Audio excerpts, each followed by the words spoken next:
You'll be back. We are back. We're live.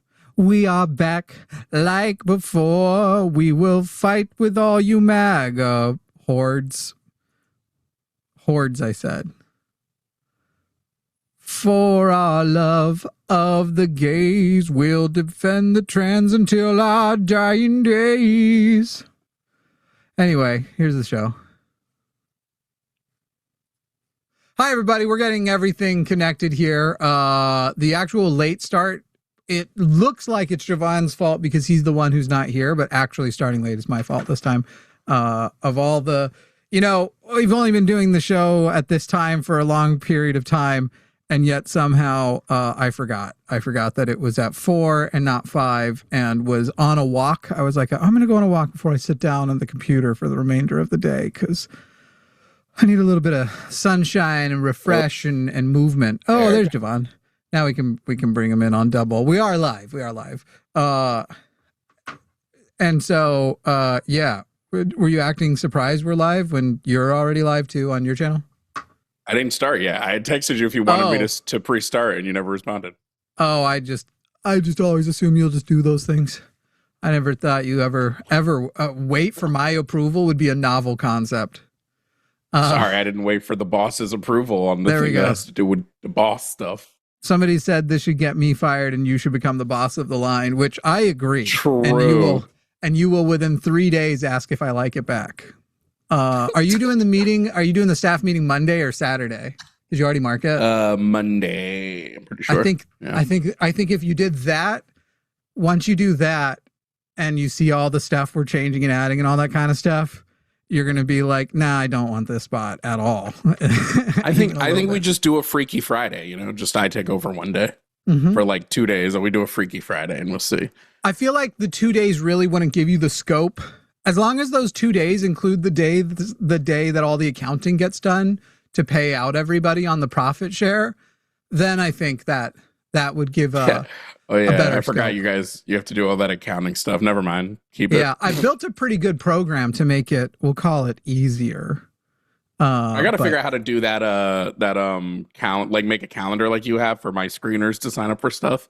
We just use a Google sheet right now. Yeah, I just vibe coded it with Claude recently. That's how I made all those enhancements. Claude vibe.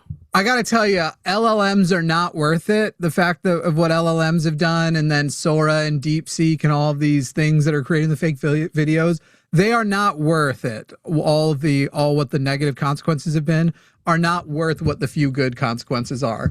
But vibe coding is the fucking coolest shit out of AI. And if we could have that with none of the other stuff, that would have been dope. That would have been super dope. I don't know what vibe coding is, but I'm going to pretend like I do, so that way I don't seem silly. Have you ever? I can't code at all. I mean, now I actually can a little, but a year ago, I didn't know how to code at all. And so vibe coding is where you sit down with an AI companion and you build an app by telling it what you're trying to do, and it handles the code. And like Claude is really good at it. Claude Code specifically is really good at it. So I have more coding skills than I had prior to it because there are some things you have to learn to be able, even just installing it and using PowerShell. Can we go ahead and, there you go. She already did it. She needed to mute that input. I didn't hear welcome host. Welcome host. You are now connected as the babada.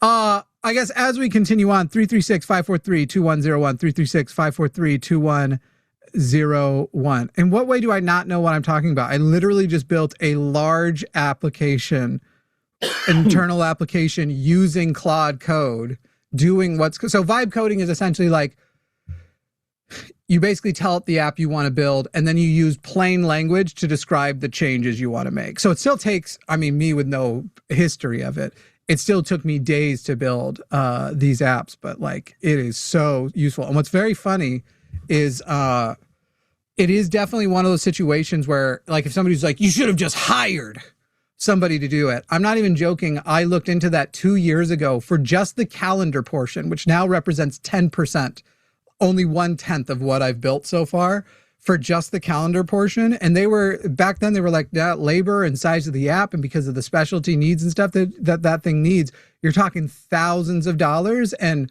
a long time, like several weeks before it would be up and running. So it isn't actually taking a job I would have hired out for. It actually added a capability that we don't have the financial resources to do. By the way, my vMix for some reason is just not sending my stuff to my own YouTube page, so don't know what that's going on. Why, yes, I am sure that it is both efficient and secure, because I do have a friend who's a software engineer who's been able to verify all those things for me. Plus, figured out why.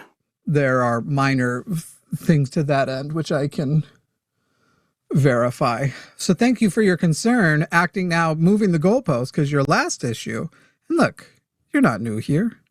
I understand. Sometimes we just say things in a certain way, but you still haven't defended your last message of you don't know what you're talking about. What is this? Who are you talking to? What's that? Just somebody in the live chat complaining about me talking about vibe coding. I don't care. Anybody who's going to say bad take or whatever, call in and you can explain to me why it's a bad take. Oh, and like using AI? And specifically vibe coding, an app that we didn't have the financial resources, but allows us to be competitive with larger companies that do have that without that. It's this whole thing where you get people who pretend that they're leftists and know that they're leftists and understand the concept of no ethical consumption under capitalism, but specifically the companies that actually do need to exist while we still have a capitalist society, the ways in which they have to engage that to remain competitive. They're like, oh yeah, I forgot though, but my Amazon account's still cool because no ethical consumption. It's very silly stuff. You guys know how to call in if you got a problem. 336-543-2101. I do think I have an issue with like art AI, like generative AI in the art sense. I have less of an issue with AI in the environmental sense, because honestly, Netflix servers probably are gonna be running up way worse than most generative AI is. Like, people forget that like everything they use requires data farms. Those data farms aren't AI specific. Like YouTube's data hub is astronomically huge. Dear, can you double, like, it might be the biggest on the after the phone number so it moves it into the center a little bit more? I actually wonder, how big is YouTube's data farm? It's gotta be the biggest. And it's always been large. And granted, part of it is doing AI too. There's no doubt that AI is a problem. It is one that we are not going to 100%. Escape. And one we cannot, as a business now, compete with companies that do utilize it. So it's sort of like, I guess that makes sense. They said Amazon has the biggest data center because it has the AWS. Yeah. So it kind of have to. That makes sense. Yeah, of course. Of course. 33 million square feet of space is crazy. Dude, and here I am, because of all of these like things that are popping up and AI companies and data centers and stuff, here I am recently being like, my house is getting cramped with shelves. It would be really nice to have just a small space. I mean, big would be even better. But like in Colorado, I got this good deal on essentially a totally unused basement of a bank building where I got to build in my studio and stuff. And by the time I left, they were only just starting to get clients in that same area. There was an awkward period of time where they had a church temporarily in the same basement, but it was a big area. But occasionally I'd be recording things on Sundays and you'd hear church kids screaming through the hallways. Anyway, trying to find something like that is a nightmare right now. Everything is so just renting like hey, I'm a small business. I do have hobbies, woodworking. I'd really love a flex space. It's so expensive. I'm looking for a place to replace the studio that we do my weekly news show and other stuff in, and trying to find a place that's less expensive but still meets our needs. Isn't because I'm just like, I'm spending a lot of money on that studio space for not a lot of return. So I'm like, we should probably find something a little better. Yeah. Did you decide if you're going to join me on the 1st? If let's see, what day of the week is the 1st? It is a Wednesday, probably. Yeah, I that's this Wednesday. Oh man, I have so much work to do this week. You probably need an answer though. Wait, do you want to see? You can tell me an hour. You could tell me an hour. Do you want to see the shirt I got for it? Yeah. Wait, let me grab it. I'm definitely down. I don't know if you've told people the option, but my only thing is that I need to make sure I represent a caricature and it's an obvious joke. I can't have it being people using the clips because they accidentally come across a clip of me doing that and don't realize it's a joke, and they're like, this guy makes a lot of sense. I really hope people misuse the clips for me. I haven't even opened it yet. But Dude. Did you see what I posted on Instagram, by the way, of what you missed last Sunday? Oh, by the way, I guess we should say here, MAGA. We think MAGA's wrong. We think conservatism is bad. We understand MAGA. If there's a MAGA left who wants to call in and defend Trump, that phone number's right there, 336-543-2101, 336-543-2101, you can. But if you want to just defend conservatism or that, let's say the next election is J.D. Vance versus a progressive, okay, AOC. or even better, a socialist, but we're not going to get that. Why J.D. Vance would be better to vote for. You can call in and you can explain to us. Anybody who disagrees with us on anything, we've been vamping a little too much before asking. 336-543-2101. You can call in and we can do it. I already know what my character should be. Have you already told people what you're doing? Yeah. Okay. Jesus is my savior. Trump is my president. Oh my God. That's the front of the shirt, right? Yeah, there's nothing on the back. Now. Should I like write a note in the back that just says LOLJK? Yeah, you definitely But should. I'm committing. I'm not breaking character once the whole stream. Yeah, for sure. For sure. I am going to be careful. Like, there's some stuff I'm not going to do. Like, I'm not going to be like outwardly transphobic and stuff. My throat might get fried is the problem. Oh, are you going to do an accent the whole time? I mean, isn't the obvious character the one I can do pretty good? Oh, you're going to do that one? The whole, I support a whole, wait, Amazon sells this MAGA hat that has like a Trump wig on top. That's literally what I just typed. One. Yeah. I have one somewhere. I just don't know where. I actually have a hat wig, but I'll just get a new one. This will mean I own 3 MAGA hats. Is it? I couldn't find a MAGA hat that was like a visor, so I could still have my hair, because I can't wear hats because of how big my hair has gotten. But for those on my side of the stream, the topics that we have is convince us, me and Jimmy are both atheists and leftists, convince us God is real, that Christianity is true, that capitalism is good, and that Trump is a good president. Convince us of those 4 things. You can't do it.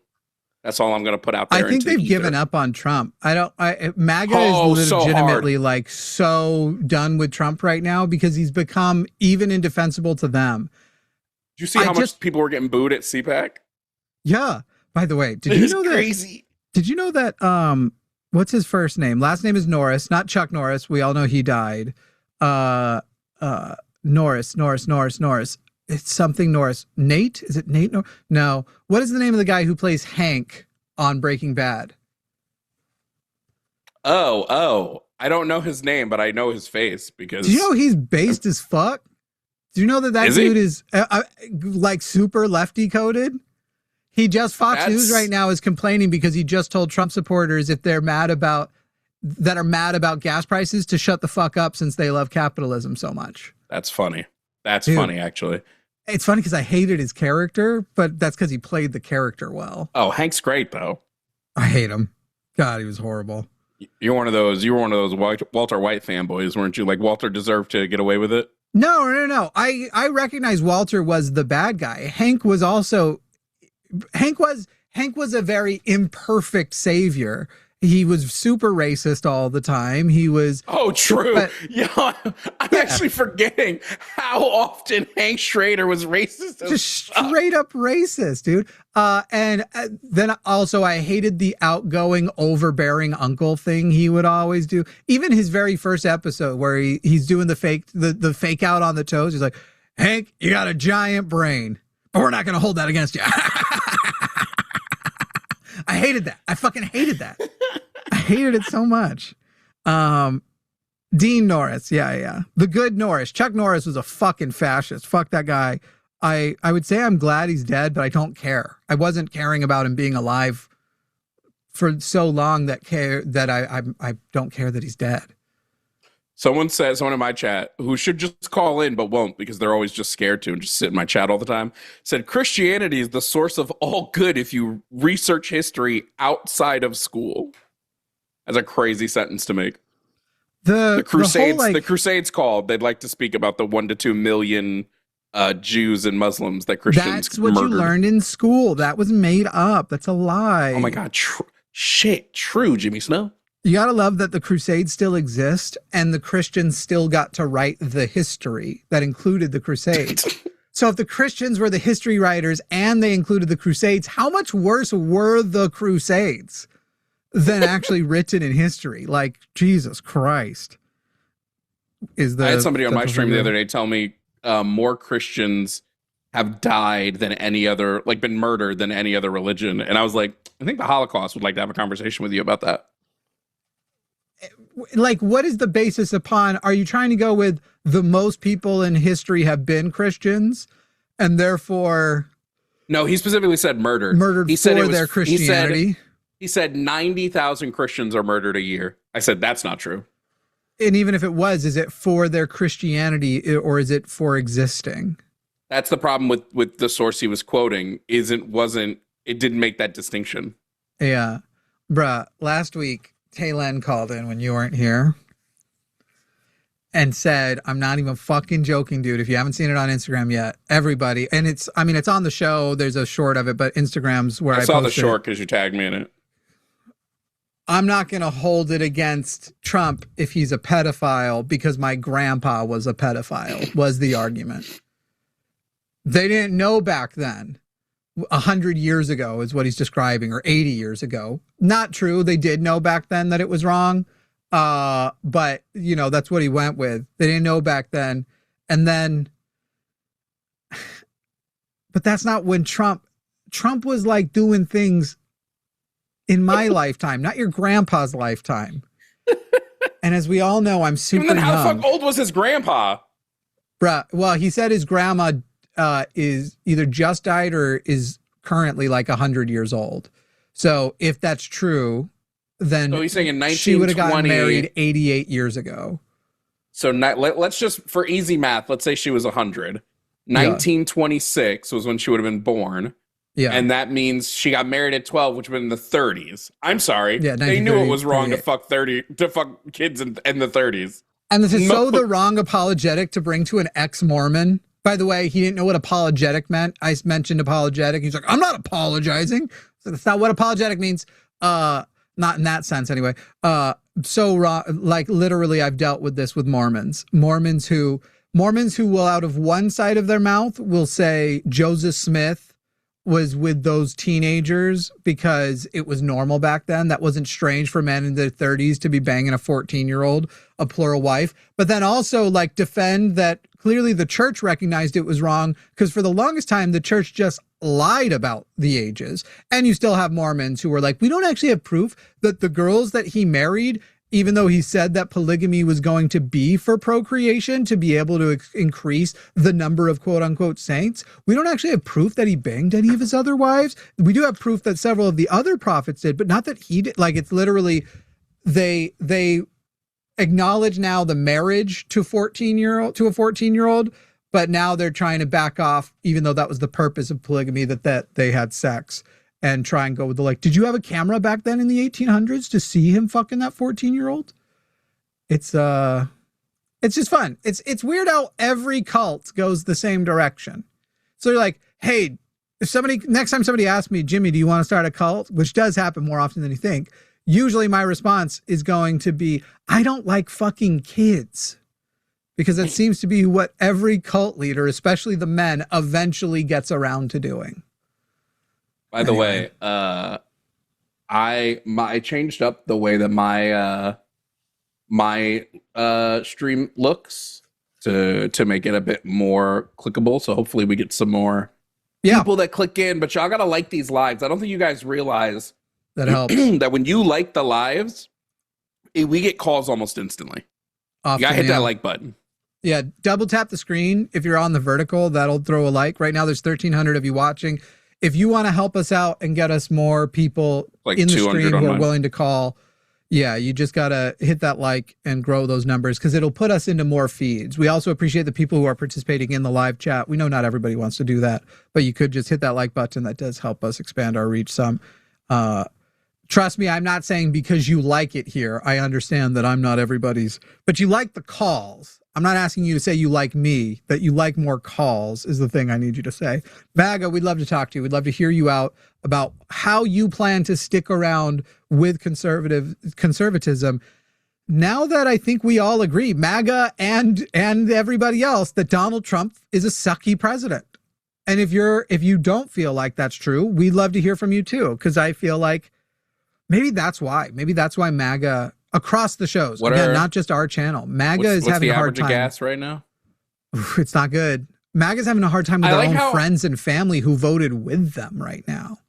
That's why I like how for 4 years even prior, Trump has been one of the few presidents to disprove the presidents don't have much say over gas. Right? Because traditionally, a president really doesn't have much say over gas. But with his OPEC deal in the first term and his war with Iran in the second term, he's kind of fucking bungled fuel. Yeah. Hard as shit.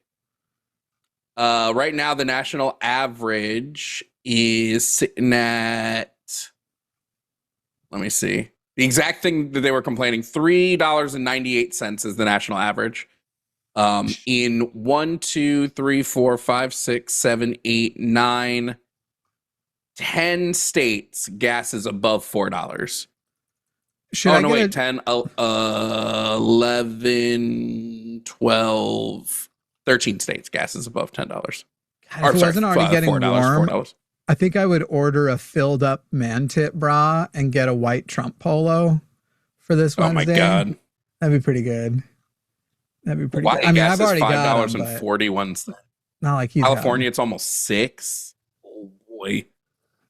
What are Trump's we even screwing the pooch over there? And that was the thing. Like, Trump was supposed to be good gas prices, no wars. I just watched the clip of J.D. Vance back in 24 talking about, like, I think that Kamala Harris is going to take us to war with Iran, and that's not what we need.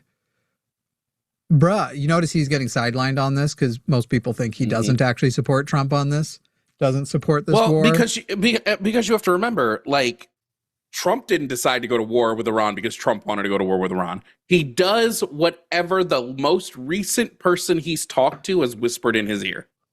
I think that's part of it. I would actually add that I think there is a team of people. Man, I think I'm stealing this from a liberal podcast. My bad, guys. I just realized what I was about to say. I think liberals said, but liberals are right twice a day, guys. I think that there is a team of people who essentially have a temperature on the Epstein files. And when the audience, when people are talking about the Epstein files more, it goes up and they go, oof, we are at 103 degrees fever right now. We need something drastic. And I legitimately think a lot of the shit that happened with ICE in the past and then this Iran war, while it was probably going to happen because Israel wanted it to happen, it happening so fast, so loud, so boisterously, so dangerously, so recklessly was in his brain. Part of the calculation was, hey guys, what's the biggest thing we can do to stop talking about Epstein? Because they're getting closer. I think that, and let's be so honest and clear, it has worked. We all remember the Epstein files. We all think about it. We're not talking about it like we were talking about it. You know what I mean? It has worked as a very good distraction from the fact that Donald Trump 100%. is very likely a pedophile. High key? Not even low key? Yeah. Just high key a pedophile. I don't even feel the need to, like, I guess I just did it a little bit, but I used to be very much I'm going to be very careful with my wording. It's looking more likely kind of shit. Now, I mean, with the size of the cover up, the release of the names when they were able to peek at the redacted, and then that testimony that they have confirmed other details of that girl's story from when she was 13 years old, and they have confirmed other people abused her. That included in her account was biting Donald Trump's dick when he tried to force her to go down on him at 13. Bruh, that one is the one where I'm like, no. There's a lot of those accounts in there where I have a hard time going like, yeah, the one where I witnessed them dispose a body in a lake. I just don't believe Donald Trump would do it himself. Dispose a body in a lake. I mean, with everything we learned from Michael Cohen, Donald Trump has bodies disposed in lakes would be an easy sell for me. Donald Trump goes and disposes of a body in a lake? Nah, that's a little tougher. So that one I meet with skepticism. I got to tell you, this one with the girl cannot describe a similar level of like reason to doubt it. Well, that's and so like that's my issue with like my biggest issue right now with MAGA is it's kind of they've gotten so brainwashed. The ones that are still left in the cult, right? Like the ones who have left, because a bunch of people are leaving the cult right now, are all these jokesters who thought it'd be funny to vote for Trump. They don't actually give a shit. They never cared. It was just like how rage baity can I be? The ones left in the cult just ignore every piece of evidence that's put in front of them. I mean, how many times have I said to somebody, they're like, well, Biden gas was high under Biden. I'm like, well, what caused that? Well, the pipeline. I'm like, the pipeline that wasn't open yet? The pipeline that wasn't going to pump any gas to the U.S.? Him pushing through the Supreme Court's decision to close it under Trump. I think was it the Pennsylvania Supreme Court? I don't remember which Supreme Court pushed through. But I'm like, that is what ruined gas prices. Like, it's so dumb. And when with Trump, we can point directly in his first term to his OPEC deal. Like, we have a literal him making a deal with the largest fuel distribution group in the world. And it's like, if somebody can't acknowledge the inconsistencies here, it's just like, why are we even bothering with you? Yeah. Yep. I've already had an issue where it was like Donald Trump's first term was disastrous. The best thing that happened to Donald Trump was COVID-19, because there have been consequences of Donald Trump's presidency that had nothing to do with COVID that can be covered by COVID. Even the size of the explosion of the deficit, if you were to take COVID away, you would have still looked at numbers and been like, whoa. It did that without a pandemic too, because of his reckless tax cuts, because of how he has prioritized deregulation. And just there's been so much. And so it was already the first time where it was like, my problem with you is you guys are acting like his first term was a success. It wasn't. His first term fucking sucked. It was garbage. And that's why you voted for him on the second time. That was craziness, absolute craziness. And the way they're willing to condemn, Biden as a pedophile on way less evidence, or he sniffed a kid. Right. Ashley Biden diaries. They literally think it says, I remember we had a guy call in. They think that Ashley in her diary said that he raped her and like molested her and stuff, which isn't anything in that diary. And the contents of the diary still not actually confirmed to be written by her hand. While it looks likely it could be, that's not the actual information we have. They will condemn Eric Swalwell as working for the Chinese because he accidentally dated a Chinese spy. And yet literally, but we see it. The only way smoking guns with Trump, they just will ignore everything he does. The only way that they've been able to hang the GOP is by pushing conspiracy. But then it comes to the Epstein files, and all of a sudden, this don't trust anyone, the government's full of billionaire pedophiles goes away because the billionaire pedophile is one of their own people. Yeah, it's my guy. And it's kind of crazy. It's my guy. So it's so annoying. So, MAGA, we're going to take our first call here in just a second. I don't know where my notes pad has gone. Dearest, have you seen that? No, I can look for it if you need. It's probably next to the computer in the living room, if you can take a quick look. We're going to start taking calls here in just a second. But MAGA, conservatives, Christians also, if you want to call in and talk to us, you can do so. That number is up there, 336-543-2101. 336-543-2101. We don't think Christianity is good for this nation. We don't think conservatism is good for this nation. We don't believe capitalism is good for this nation. The three C's: conservative, capitalism, Christianity, bad for the nation. What's a fourth C we could throw up on there? Well, I mean, the obvious joke. I mean, the rule of threes is the. That's true. Why You don't need a why fourth. fix something that's broke? All right, we oppose the 3 C's: conservatism, Christianity, capitalism. Call in and tell us why you defend or support any of those. I like if somebody in my chat is like calling me jobless, like I'm not currently working. Like this isn't this isn't my job. It's so That's funny. like when I'm wondering when he's going to message, because I've seen he's gone live. Euro and Travel. He was, and I wish I had thought of it in the moment. I was barely paying attention, but he was complaining. He's like, wait, so you do profit share, so you're going to pay us for our side of the debate too? And if I said the same thing, but in more words. I wish I had said what the answer actually is. My guy, you're the job. Plumbers don't profit share with the plumbing, with the people whose homes they're plumbing. You're the job. We're the labor. Anyway, I assume he'll be. We should goad him once he goes live though. Well, I assume he's going to tell me soon that he's ready for it. But I don't know. I know things got delayed, but I've seen that he's gone live since then. It popped up in my feed sometimes I go real late at night. I'll just be just doing the live flip through. All right, Billy in Texas. Billy in Texas. I don't think this is Nate Billy. I think this is a new Billy. Billy in Texas. You are on the line with Jimmy and Jovan. Billy, how old are you? I am 35, and I am not Nate Billy. Excellent. Definitely not Nate Billy. You know the legacy of Nate Billy, or you're just from context? I know the legacy of Nate Billy. I will not say sir or anything else like that. All right, well, that's good enough. And Billy, you are a Texas conservative. I'm a Texas socialist myself. And pronouns he, him, 35 years old. That means you were eligible to vote in all of the last 3 elections. How'd you vote?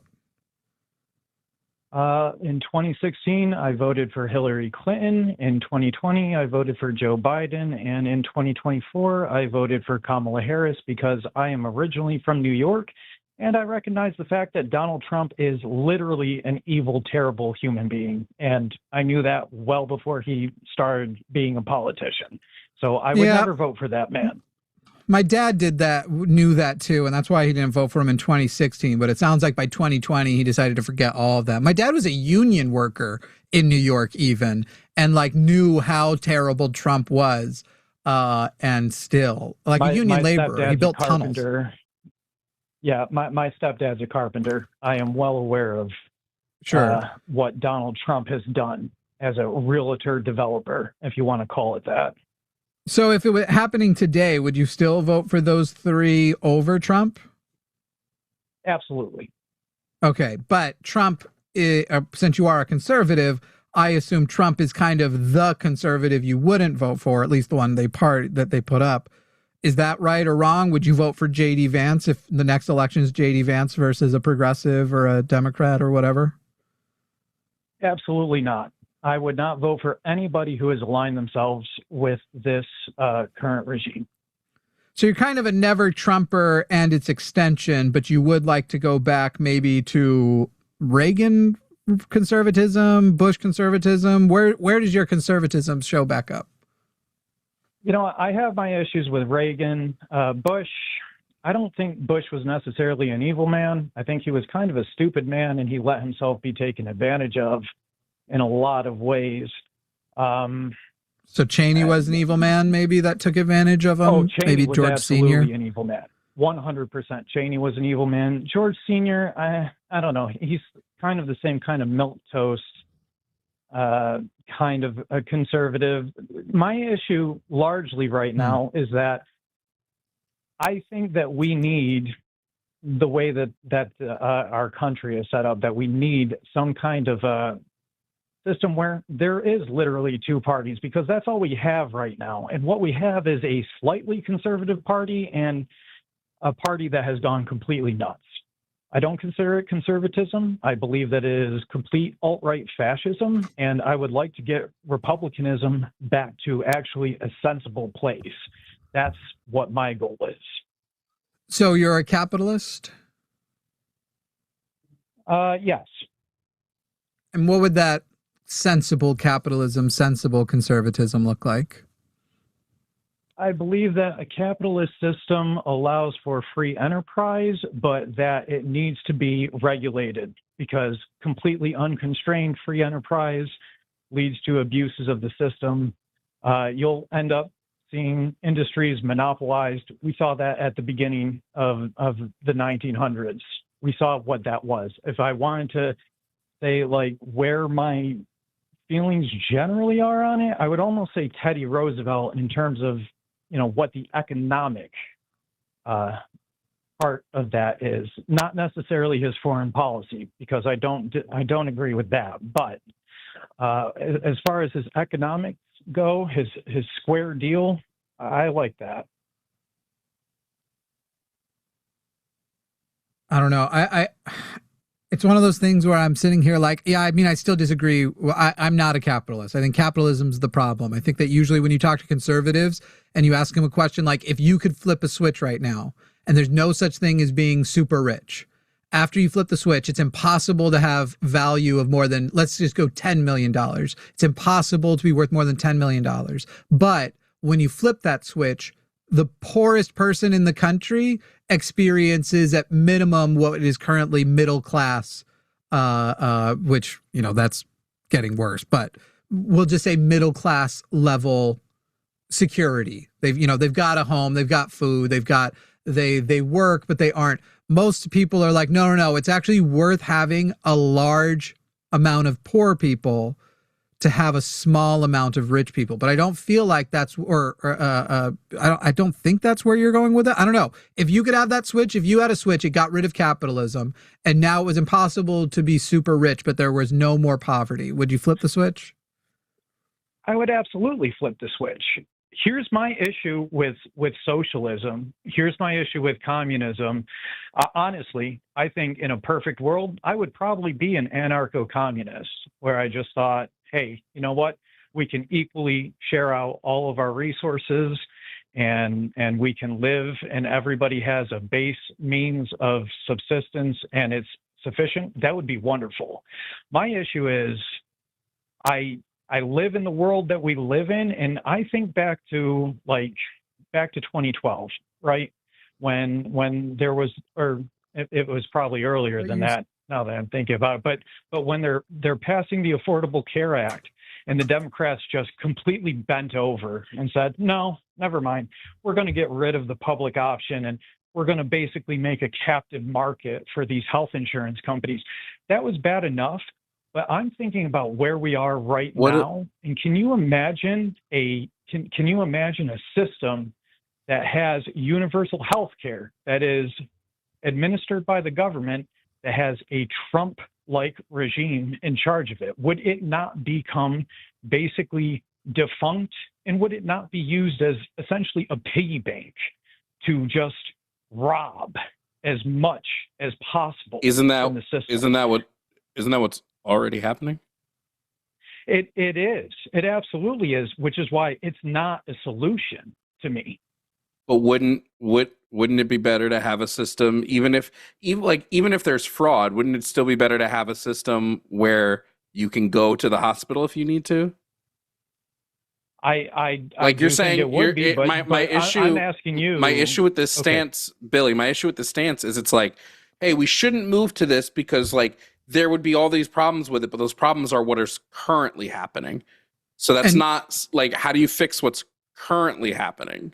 It's also not really conceivable to me when you say, like, when we bring up the example of like, then if there was fraud, what would fraud even look like in a Medicare for all system? Truly, Medicare for all, everybody's covered. You get the medical care you need. Right now, medical fraud looks like I'm not covered, so I pretend to be somebody else. I mean, I think that's the number one version of it. It wouldn't be fraud. What it would look like is essentially what we have with our military-industrial complex. Just be contracts.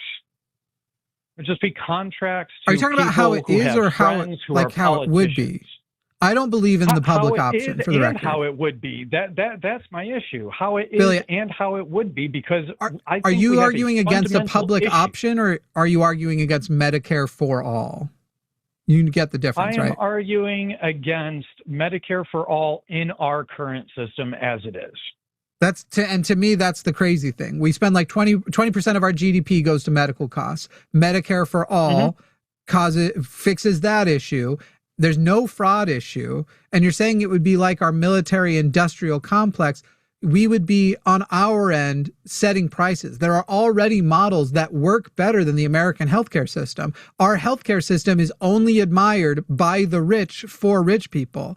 Otherwise, the healthcare system you and I don't know if you're super rich, Billy, or rich in general, but the medical care you and I have access to is worse than a lot of the rest of the world where people are going like, oh, but you have to wait in lines there. Meanwhile, in America, I just checked the other day, 80% of Americans have described not getting medical care they needed because they were worried about the cost. So here, one, you may have to wait to save up to pay for something that's life-changing or life-saving. You might be denied care that you need because you can't afford it. Or you might just never get care, way worse than anything about like a waiting line for lower priority or priority medical stuff. So I don't know why you would be against. I am also against the public option. In fact, I think the public option sticking around would ultimately lead us back to where we are, where it's the system will initially be a little bit better than it was before, like when Obamacare started. And then eventually, because a for-profit incentive exists, they will both figure out how to exploit the existing laws and use lobbies to further exploit Americans. There can't be for-profit healthcare. It's just, not only do I find it to be incredibly immoral, it goes the way you would assume it would go in a country with something like a stock market that does not reward you for being profitable. They only reward you for being more profitable than you were the year prior. Billy, would you prefer Medicaid for all? In general, in a perfect system, yeah, absolutely I would. But as it stands right now, no. And the reason why, again, is because exactly what we're seeing. We have a kleptocracy here. It's not even an oligarchy anymore. It's a kleptocracy where the people at the top are literally stealing as much as possible. So when it gets to a point where we're at this level, so we shouldn't of just wait, Billy, just so that I'm just would it fix anything Billy. for people to okay, sorry. Billy, sorry, just so I can confirm. Do we have to wait for perfection in order to pass Medicaid for all? We can't do it until we've hit zero abuse from politicians? No, I don't think that perfection should be the enemy of sufficient. Then what are we waiting for? I don't think that the system we would put in place would be sufficient. That's my problem. What system do you think we should put in place? We're asking you. I quite frankly think that we need something close to a revolution at this point. I think that we need a complete reformation of our government. I think that we need the entrenched political personalities that are in there to be ripped out right from the root, and that we need to start from the bottom. That's fine, Billy. Billy, that's more of the step between now and the government. What would the government look like post-revolution? You've done it. You revolutioned. You called in as a conservative, but it sounds like you just called in and said you're a conservative to get on air, and in reality, you're like, nah, guys, I'm just kidding. I'm a communist. So like I'm trying to figure out what would the post-revolution conservative that solves for poverty, solves for rich people being able to get rich because there are not sufficient regulations or caps on their earnings, so they're able to hoard security. Like what would the conservative government of the post-revolution look like? I think a genuine conservative government of the post-revolution would look like a system that empowers people and enables them to be entrepreneurial in their spirit, to create businesses, but also sets down sufficient common sense guidelines to ensure that it is a fair system going forward. That is not a situation where you get an Amazon that controls basically 90% of online sales, that you don't get these three major broadcasting companies that control all media. So who would you have own like those sectors? Like more people would own whatever's distributing, bringing us our stuff, whatever. Distribution would be a company that's owned by people instead of owned by CEOs and being publicly traded. Like lots of people would own something like Amazon. Ideally, the workers would own them. And again, so your conservative government would be workers owning workers-owned companies. But it would still be actual property. And that's where I kind of diverge off of where communism comes from, because I do believe that it should be that person's ownership of the business that they're participating in. I don't think what happens to that their ownership stake when they die across all employees. What happens to their ownership when they die? Company, it goes back to the company, and then it's redistributed to the So then you don't folks. believe in private property. You believe in designated property. You believe in lines around, hey, right now, in effect, this car will just say is Jovan's. But if Jovan died, whatever it best treats the social good is what's going to happen to that. And Jovan's stake in this company goes back to the company for redistribution to the appropriate workers who are there or new workers. That's not conservatism. It's not communism either, if it makes you feel any better. No, I know it's not. But also, at the same time, I do believe in private property. But the difference is it's private to the individual. I do not believe that an individual has the right to convey their property onto someone else. They don't have the right to convey their property onto someone else while they are alive. I'm so confused what that means. While they are alive, it is their property. They can make decisions on it. They can do with it what they want. Once they're dead, it doesn't matter. They're gone. They're not anything. It's nothing. It's not theirs. It doesn't belong to somebody just because I'm still squirt confused out a what you baby mean at some point.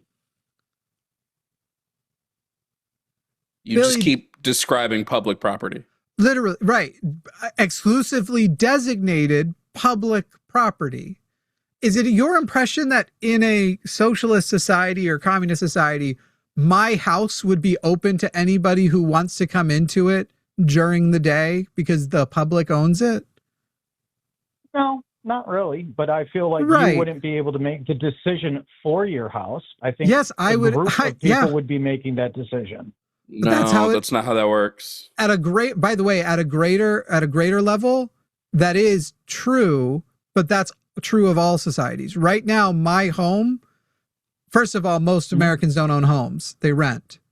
So the decisions for their homes are also made by an entity above them. And then even of the people who own homes, they also have mortgages. So their homes are designated by entities above them. Both of those entities serve the capital good in a capitalist system. In a socialist system, there could be decisions made for a person who owns a home similarly to what we just described. It would be more comparable to how even if you own a home with no mortgage, the government still has some amount of domain. They can even declare eminent domain if they just want your property enough for something that they can justify. So that would be the more comparable at the government level it would happen. And right now, even the government exists to serve the capital good. So that exists no matter what system you go to, but which good are we serving? Whatever people could affect your quote unquote ownership of your house, which would have a different connotation as a socialist system, would be motivated to and by serving the social good as opposed to the capital good. And so when we're talking about what the outcomes for the individuals are going to be, the system that gets rid of landlords, mortgages, banks, and a government that serves the capital good, I got to tell you, while no system is perfect, I'm thinking that system that is literally designated for serving social good will be superior to the one that is designated to support capital good. You know, I honestly can't disagree with any of that. I'll be perfectly honest with you. I started off as a Republican as a young person because that's what my family was. I've been going through a transformative process. I don't know. I still shy away from the concept of socialism and communism. I think capitalism is okay, but I think just don't like the name, it's Billy. Not even I don't like the name. Billy, I genuinely... That's 100% what it is, Billy. Because you can't tell us what you dislike about socialism that's even a socialist principle. and you keep accidentally saying you want certain socialist principles. I mean, if that's what we have to do to make socialism palatable, okay, there is private property that you don't get to designate transference of. That when you die, it goes where the collective needs, not you. All right, we'll do that. We'll call it that. But that's, I mean, all right. It's that is perfectly fair. Again, I think my main issue is that so much of what is socialism, how it's administered, relies on a good faith government, and I have spent. That's every system. I know it is, but I've spent the vast majority of my life now recognizing the fact that we don't have a good faith this is government. my issue, though. This is my issue, Billy. Everybody brings this up and it's like, well, we can't go to socialism because X would happen, but X is already happening. Right. And worse. It's literally going on. We can even take direct examples. Do you know that even though, because I'm not a tanky, right? I have massive criticisms of the USSR, but the wealth disparity between the top at the USSR and the bottom, and the wealth disparity in America between the top and the bottom at the same time, was like a 16 times difference. Like even the people who were like rich in the USSR would have been considered mostly lower class in the US at the same time. Yeah. Right. Only in like recent. This is. Oh, go ahead, Jimmy. I was saying only in recent years in Cuba, because Donald Trump has been really, really trying to destroy Cuba and is succeeding. Let's be honest. Until recent years, you could actually say like even the infant mortality rate and health outcomes in Cuba have been better even during these embargo periods, even during these, what is the word, sanction periods. The outcomes were better until very recently. Like literally, this is why I liked that question at the beginning. Would you flip the switch that eliminates the poor, but it also eliminates the rich? Because that'll tell you where people's priorities are. And the thing is a lot of those switches already exist. You're not actually going to eliminate the rich, but you would take off the top end and you'd stop glorifying. Literally, Elon Musk tweeted yesterday about how he thinks he deserves some, I don't remember what it was, but some position of even more power and money on the basis of, I've created multiple trillion-dollar companies, so I think it's safe to say I know what I'm doing. When no, it isn't. It's safe to say you know how to take money and turn it into more money. You haven't invented fucking shit since PayPal, if you invented anything there. I just haven't looked into the lore. No, he didn't invent anything at PayPal. He came in after it was already running.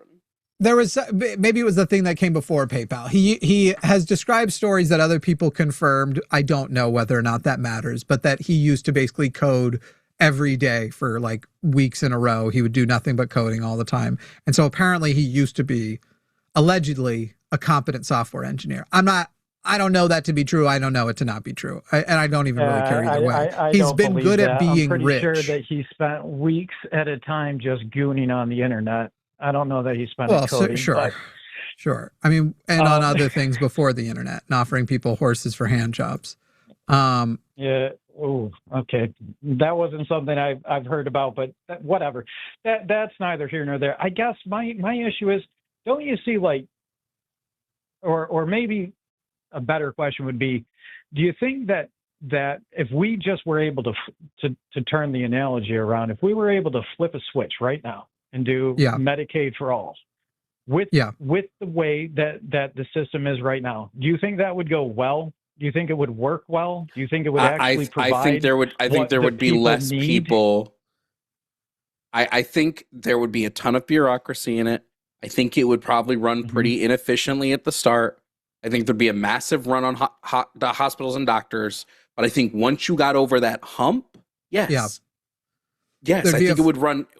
I mean, look at any other system, like not just in. Would it run well in terms of people getting access to care? We would pay less. America pays more per person per year on medical care than the next 11 countries, right? We pay the most. And all those 11 countries ahead of us all have free healthcare. Yeah. And then you also have to keep in mind, Billy, and this is probably where we have some other callers lining up. We're probably going to move after this, but there are other right-wing nations out there, man. And so all of what you're describing with the conservatism that you're going to do the right way, as you're doing the right way, they're still developing the AI that puts everybody out of work. And I have yet to see a single conservative come up with a solution for the upcoming absolute exodus of human workers.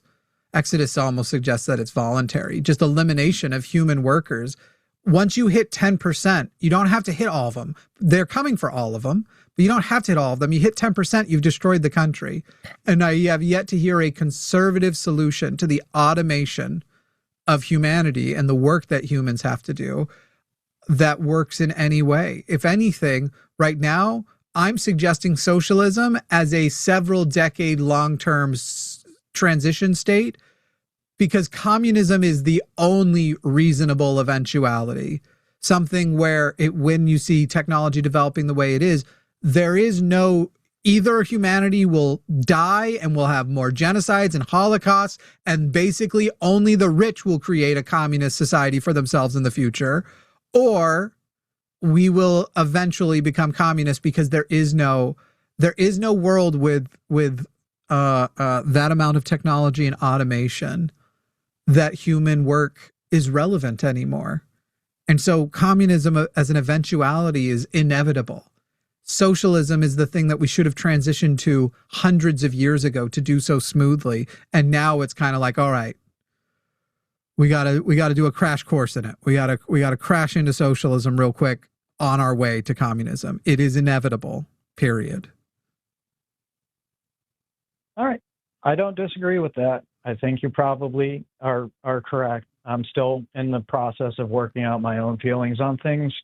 And ultimately, at the end of the day, it just comes down to a fundamental distrust of the system that we have right now. And if we get to a point where we can reform that system in a meaningful way, I am fully on board with what you say. But cool. Until then, this is kind of like slapping a Band-Aid on a broken leg. The good news is you're going to vote against tell J.D. Vance in 2028 anyway. I'll just tell all the people that are dying because their GoFundMe's didn't take off that we can't do a bandage. Like, sorry guys, we can't do a bandage. Billy, my argument actually is, in a way, you're using an argument I say on here all the time. Medicare for all is the broken legs, cast or whatever. The Band-Aid was Obamacare. The stitches would be public option, but you don't need stitches for everything. The actual remedied prescription would be Medicare for all. But anyway, Billy, we're gonna leave you there, but maybe we'll talk to you again in the future. Absolutely. Thank you for taking my call. I appreciate talking to both of you. Cool. I want to put a challenge down in the chat for, what was his name? B Young Z3K wrote, the moment Jimmy and Jovan start living like socialists, I'll start thinking about it. I did improve your grammar there, but Colin, I Young dare is you. in your chat because he got banned from my chat like a year ago. I dare you to call in with that. I know Never you will. won't, because does. you already know I'm going to embarrass the fuck out of you. There isn't a creator who actually does that. I mean, sorry, Jovan, but lives as a socialist. I'm literally, as far as creators and YouTubers go, the structure of my company is the most socialist model of anyone I'm aware of, and how things distribute. I don't have employees, so. Right. Jovan can't live as socialist as me because he doesn't have employees. That's but one day, buddy, we'll get you. We'll get you there. I mean, I've already planned on, like, the people that are coming on to help me, like, write and research my video essays are all going to get a profit share. Yeah, hell yeah. Which is, I'm a chronically ill person in a capitalist country in America. Technically, I live below the standard line that I am advocating for. My healthcare would get better in the system I'm advocating for. It's not even, it doesn't even matter, because what does that even mean? Live as a socialist. Like, that doesn't mean anything. Like, live as if the means of production aren't owned privately. Like, socialism is just saying we want a system where the means of production are publicly owned. They're not privately owned. Communism, I would take a step further, in which all private property is abolished. But in socialism, just means of production, publicly owned. How do you live like that? That's dumb. They'd be like, why don't you guys live like there's no oxygen? What do you mean? Like, right. It's a societal thing. If you can't societally implement this, what does that mean to live? Now, you can have a company in which you... If B Young's trying to follow up question in the chat. No, sir. You call in. You want that follow up question. You are revealing you don't know shit about the system that you're sure It's funny. How are you going to grade whether we're living against socialism when you clearly have just betrayed? You don't know what socialism is. I'm going to put a 60-second clock because we have a couple other callers. And when I hit start, if before the 60 seconds is up, somebody has super chatted $150, I will take Tim. Otherwise, if Tim's still on the line, we'll take Tim after the next time. Do you know that Tim might try to like be funny and fancy and hang up after you send the $150? So I can't guarantee Tim will do his part on it because he might want to be like, I'm going to make them have to refund. And we're not refunding shit. When's the last time Tim called? Why do these people like... I'm hitting start in 3, 2, 1. Now I'll give 90 seconds. In 90 seconds, if nobody has sent $150 requesting Tim, we're moving on to the next one. Because when it comes to Tim, I gave Tim a lower price than I gave Andrew. Tim, Andrew, probably Nate, Billy. From now on, we're not taking those calls unless there is a obvious declared value for us to do so. If somebody wants to hear Tim, they like the chaos that Tim brings. They like the absolute roasting Tim receives. They enjoy a person who called in to complain that clearly whites are oppressed because less people speak German in America. Yeah, that was his big one. That and he can't declare whether or not for sure black women are more oppressed than white men, except in certain specific zones. I don't want to talk to Tim until he admits that he was wrong and I was right about white privilege. Yeah, well, we won't even give him that opportunity unless you have like 30 more seconds. Somebody would have to super chat $150 to embrace the chaos. Otherwise, we will give you perhaps another chance after the next caller we take. But you've got like 25 seconds left. That's how it is. That's how it is. That is socialistic. This company serves a social good. So, Jimmy, how socialistic of you. You literally realize this company serves social good over capital good. So increasing capital gets converted to social, has a social conversion rate. Yeah, you're right. It is very socialist. All right. Right before, oh man, Billy loves the chaos. Why, Billy? Billy Sipes with the 200, recognizing that he basically wants to participate in the bribe. All right, we have been bribed. We're going to include this in the intro. I am lucrative, baby. Excuse me, Tim. It wasn't your turn to talk. I know you don't understand how most things work, so I'm going to mute you already right off the bat. We're keeping this part in the clip. We're about to take Tim from New York. For the record, for people who comment, why are you still taking Tim? I'm telling you right off the bat because somebody super chatted $200 asking us to take his call. We would not do it otherwise, and we will turn that money into something communist as fuck just to annoy him. All right. Tim from New York, pronouns he, him, is he says right-wing, more like alt-right, white replacement theory, fascist-y kind of guy. Tim, you are on the line with Jimmy and Jovan. How you doing, buddy? Just fine, man. Better before this call. Mm-hmm. You ready to admit to Jovan? What was it, Jovan?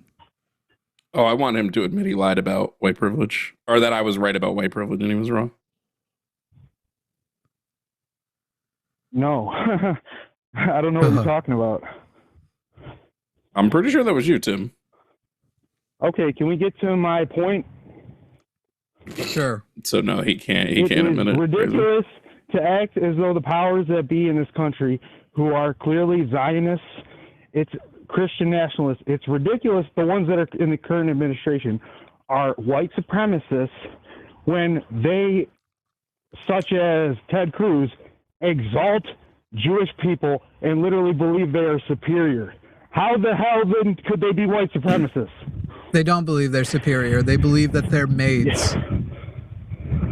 That's a lie. That's a lie. Ted Cruz was listening to Pastor Ted Hagee say that Jewish people are above everyone else and that you need to follow them because they're superior. So how the hell are they white supremacists? Tim, yeah, I don't believe you. I don't believe your summary of it. Christian nationalists believe the Jewish people are maids, that they are keeping Israel dust-free for the eventuality of Christianity taking back Israel for the second coming of Jesus. Mm-hmm. And Yes. when Trump in the early 2000s referred to Pat Buchanan as a Nazi for not supporting Israel and all the money we sent to them, that's because Trump is a white supremacist. Correct. He's a Nazi? Oh, that does Yes. not make any sense. Yes, That does there not are. make any sense. In fact, hey, Tim, I'm gonna blow your mind. Stephen Miller is a white supremacist. True. Do you know what Stephen Miller also is? Is Jewish. Correct. I don't There you believe go. Kind of that the he is a white supremacist. But he is. I don't believe. You don't believe I don't believe that Stephen he Miller is a white supremacist? Yeah. Well, the My current thing God. is when you saw in this current election the money switch over, there were Jewish politicians who were Democrats that switched to being Republicans because they saw this activist culture in the left wing. They were Tim, never is it possible with, I am already bored with this. Tim, is it possible to be a white supremacist and not anti-Semitic? Do you believe that there are any white supremacists out there who just don't even think about the Jews, that their white supremacy is targeted at, say, black people?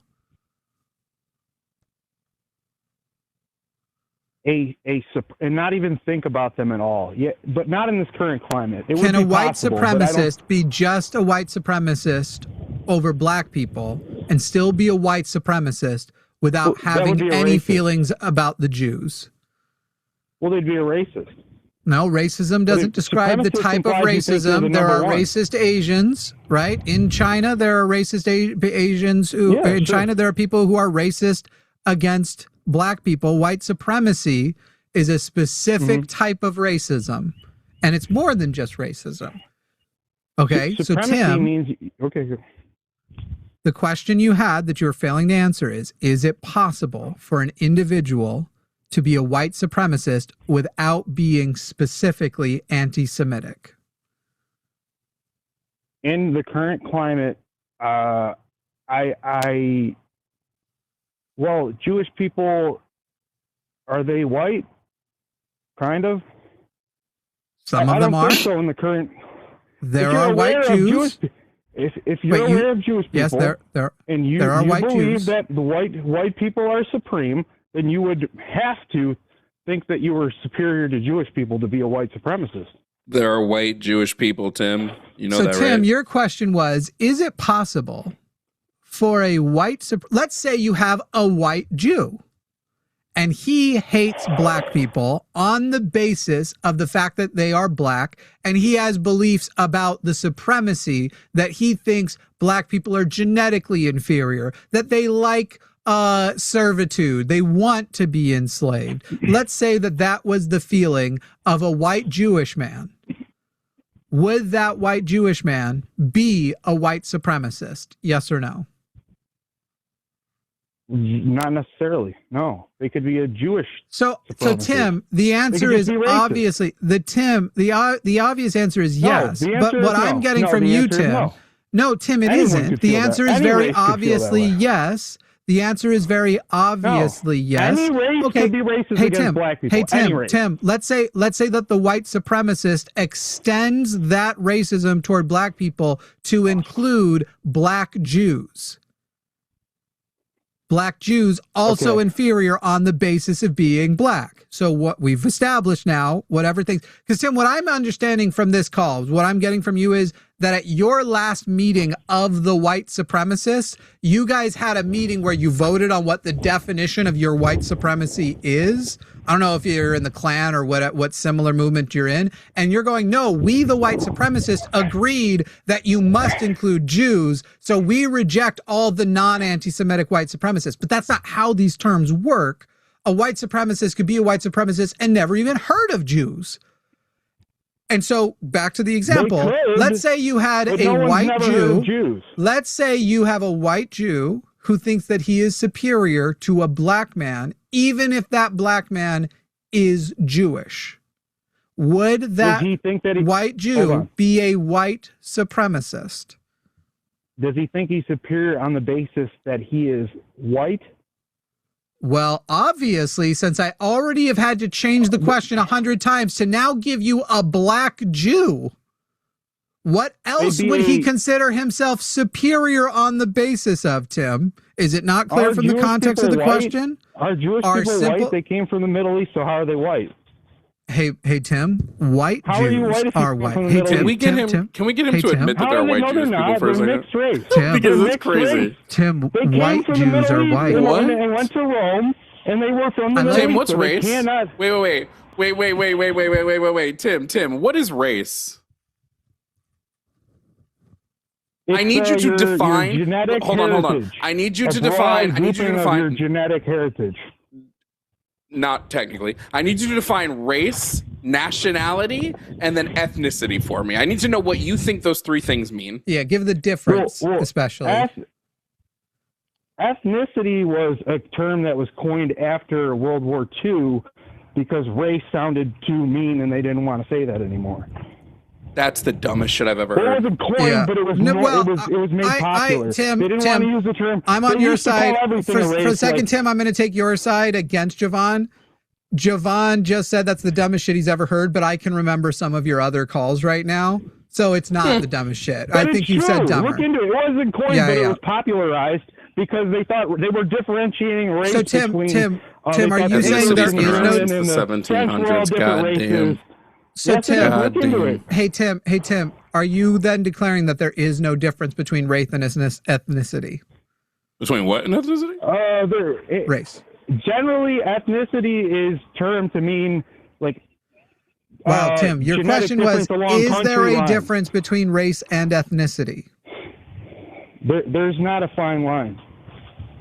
Is there a difference between race and ethnicity? It's true. Race is generally Is there broader. a difference between race and ethnicity? Yeah, race is generally broader. There's no fine line difference. So there is a difference, correct?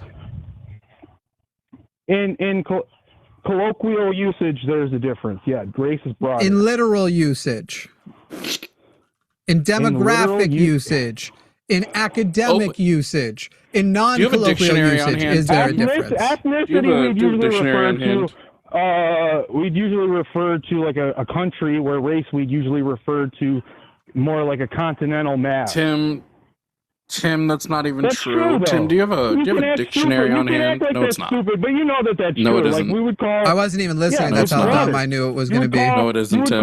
No, it isn't, Tim. If you refer to black race, you'd refer to a huge continent, not the entire continent, but sub-Saharan Africa. If you refer to, yes, you would. No, you wouldn't be. Yes, you would, you liar. Yeah, you would, you liar. Be. No, you wouldn't. No. Yes, you would. What are Caribbean black people? What about black people from the Caribbean? What about island black people? They're black what are they? Too, but they can't. Where did they come from?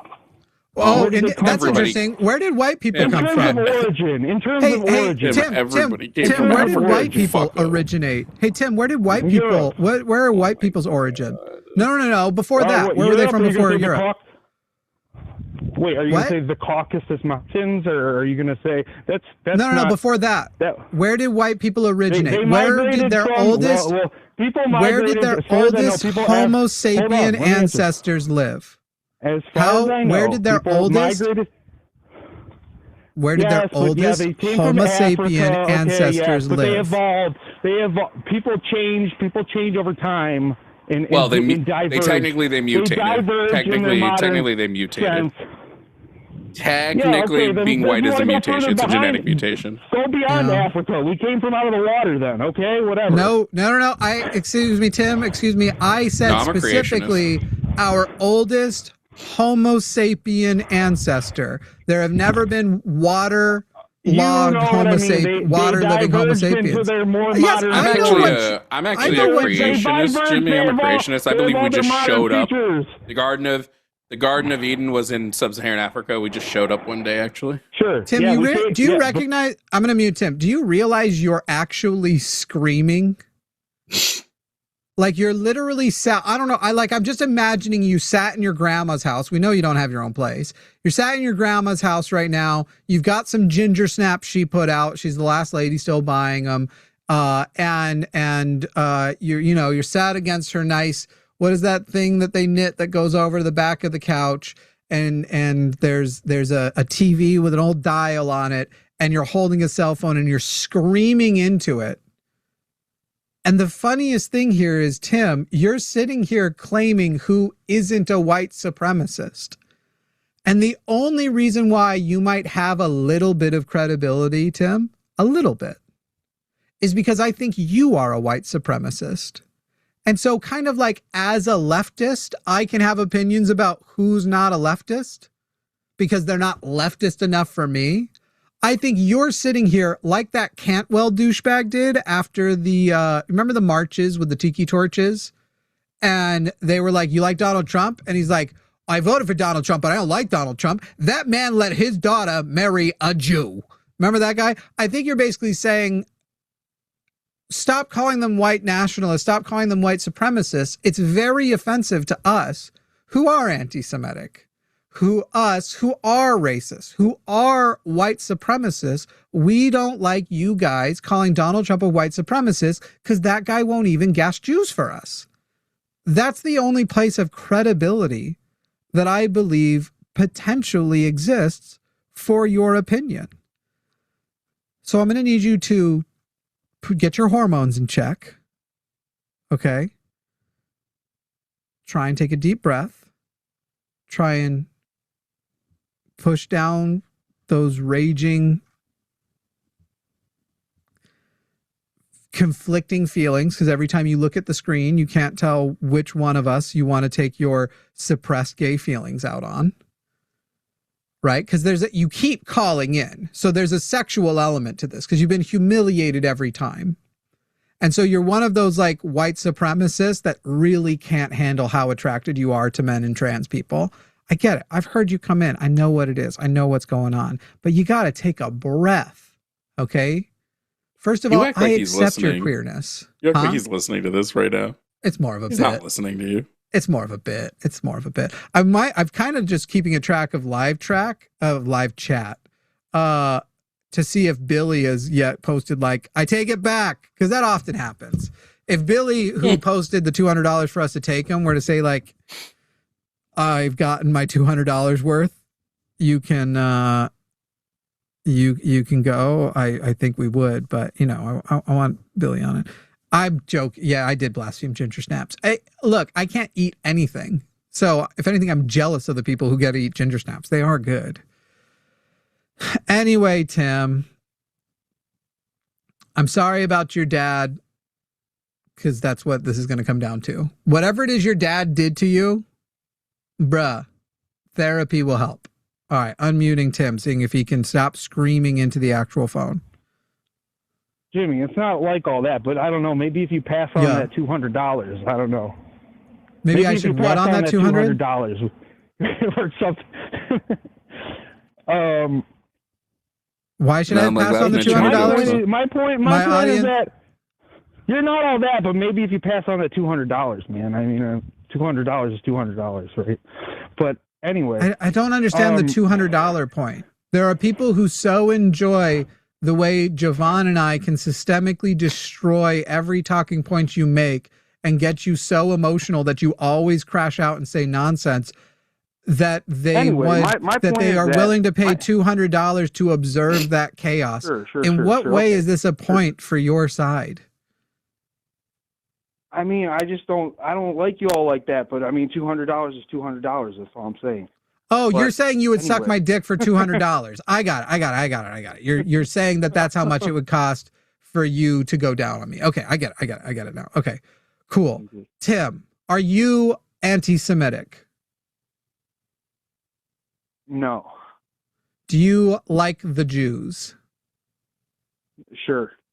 Yeah. See, the word "sure" is always the giveaway. That was exactly what Richard Spencer said right before he got punched in the face when his question was, "Do you like black women?"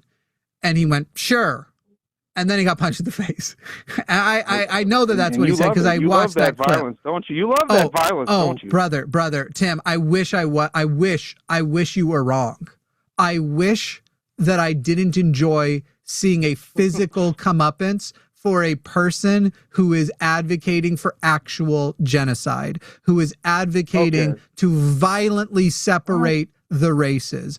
of course I enjoyed watching Richard Spencer, who doesn't consider Nazi an insult but a compliment, getting punched in the face. And I wish it wasn't true, because in some ways I am failing to live up to my values as a secular humanist, just like you failed to live up to your Christian values this whole call, as you've advocated for nonsense. And Jesus would say, "I never knew ye, fucking bitch." He would say that to you. He'd swear. Are you gonna keep crashing out? This is adorable. There ain't no way. The guy who no was way, bro. just screaming is describing me as crashing out. So How's your grandma's my point is place? just, how can you? Whoa. How's your grandma's place That's right now? fucked up. Is it? What? Okay, is your grandma I heard dead? That different. I'm sorry. I heard something different. No, How is your grandma's not place? nice. Is she dead? That's not nice, man. No, he heard how does your grandma She's taste? alive and well. That's not nice. But All right, anyway, word. But anyway. Why is that not nice? I'm just asking how your grandma's place is. You're sitting in it right now, screaming into a Okay, phone. I heard something different. All right. It's great here. I got good tea. You know, You I'm heard what you were chilling. looking Everything for. is wonderful. You got them ginger snaps. Everything. Everything's wonderful. That's but good. I just think Tell her I it's said, hey, can I ridiculous talk to your how grandma? Can you blame?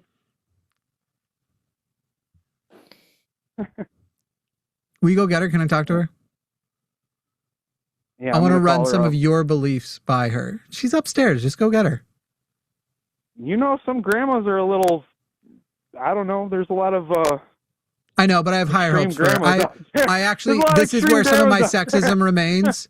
I legitimately have higher expectations of women than men, and it's totally unfair. So I still have higher hopes for her than you, who I already know are Women white are more supremacists. responsive. Women are more responsive to social pressure generally. So women don't like to have views that are outside of the norm. That's common. You folded under social pressure so hard you became a flaming racist. What are you talking about? Bro, can you point to Social every woman? pressure? Can you social What? pressure is what you want to go with? Can you point to I'm not every a woman racist, with the actually, tiki 'cause torch? I don't believe one. Nor You am I a guys white will- supremacist. You guys But will all I'm march saying- my point behind. of my You guys call- will march behind swastikas with tiki torches because you think it's one for the boys. Women are more susceptible to social Who are they pressure. Are killing? you Who are they fucking kidding killing? me? Jimmy, did Are they you start the fucking war? kidding me? Who are they killing? They march with the tiki torch. Should that be illegal, Jimmy? Should that be illegal to march with the tiki torch? Is the Like only burning down thing police Tim able to precincts? do? That's all is cool, the only right? thing But Tim- marching with the tiki torch. Well, that's just what's real bad, straw right? men. Yeah, straw men and Just red like herring straight straw fallacies men. are all that Tim has. Tim, how do you feel about Trump What? blowing He up was a literally kid's pointing school out- in Iran? Tim, how do you feel about Trump blowing up a kid's school in It's Iran? fucked up, man. It's fucked up. I'd like to How do you give feel them about the that? benefit of the doubt. Believe they didn't do it on purpose. I like to believe they did not do it on purpose. He It's likes fucked to believe up. it. Kids Yeah. dying He is likes- fucked up. Would they have? Sorry, Hey, Billy. Tim, Last would they one, have Jovan. done it if Trump didn't start a war with Iran? Would those kids be Yeah, alive? I was hoping that he. okay. Hoping that he wouldn't. Yeah. I was Cool. excited. Oh. Hey Thinking Billy. he would not. Hey Tim. I mean, Oh, no, Billy has dummy. paid $50 to take it back and drop you later, bitch. That's Jesus Christ, Billy, Okay. you're a legend. Can we set a time limit next time we have to take Tim's call? We kind of passed whatever would have been Fucking Christ. reasonable. We could say like per $100 your super chat contains buys him 10 minutes. I think would be the Even future. that feels too long. $10 a minute. That's pretty good though. Ugh. No way, that's not $10 a minute, is it? Yes. Why did my brain? It is. Yeah, my brain $10 fried. a minute for Dude. 10 minutes. Yeah. Okay, here's the thing. There's 60 minutes in an hour, and I'm not even joking. I've had a long week, and I've been vibe coding, but working at my computer nonstop. And for a second, because there's 60 minutes in an hour, my brain thought there's 6 minutes in 10 minutes. I always do that when I'm driving. If I see that I have like 60 minutes left in a drive, I'm like, Yeah. okay, so if I just drive 60 miles an hour the whole time, Yeah. that'll be a mile a minute, and I'll get there in 1 hour. When like, yeah, duh. Yeah. Like, yeah. duh. Like, Did you I guys don't know know why that- my brain does math when all I need to say is miles per hour. Yeah.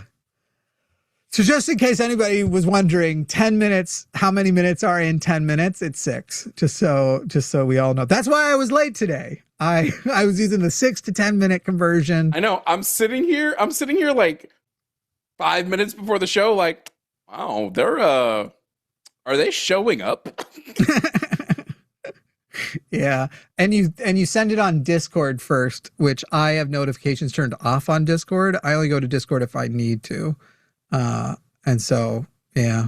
Not that it doesn't make anything your fault. It's all my fault. All right. Let's talk to, that's odd. Look at the queue right now. Look at who's trying to call in on line 8 and somehow has managed to screen using, is that Mandarin characters? I gotta think that means he just said gibberish and it did its best. That's fucking so funny. That is the one I'm thinking of, right? Yeah, that's that. I'm pretty sure that's him. We'll put another price on, but in the meantime, Olivia in Texas. Hi, Olivia. I'm a Texan too. Olivia, how are you? I am great. How are you? Just fine. What are you calling in to contend with? Oh, first, how old are you, Olivia? I am old. I'm like 50 years old. Okay. And Olivia, and my topic is, I think, hang on, capitalism not is yet. good. We'll get there. Olivia, in the last 3 elections, who did you vote for? Democrat. So you voted for Kamala Harris this last time? I sure did. And you voted for Biden before that? I sure did. Okay. And you voted for Hillary before that? I didn't vote that election. Okay. And so also you think that I don't have the notes from your call on January 8th where you said you voted for Trump over Kamala Harris? I did not say that. And if I did, Sure it about was that? a mistranslation. Well, maybe did I you did. say? And if I was trying to make, I Trump did not is better vote for than Trump. Kamala, I'll just Hillary, and say it right Biden. now. He is the inflamed wound that gets treatment rather than being the violent answer. Dems ignore the problem. You don't believe this? Because that's what you said in January. When did you become In a Jan- Trump fan? Yeah. I'm not a Trump fan. I don't like Trump. When did your There are opinion become certain- that Trump is better than Kamala, Hillary, and Biden?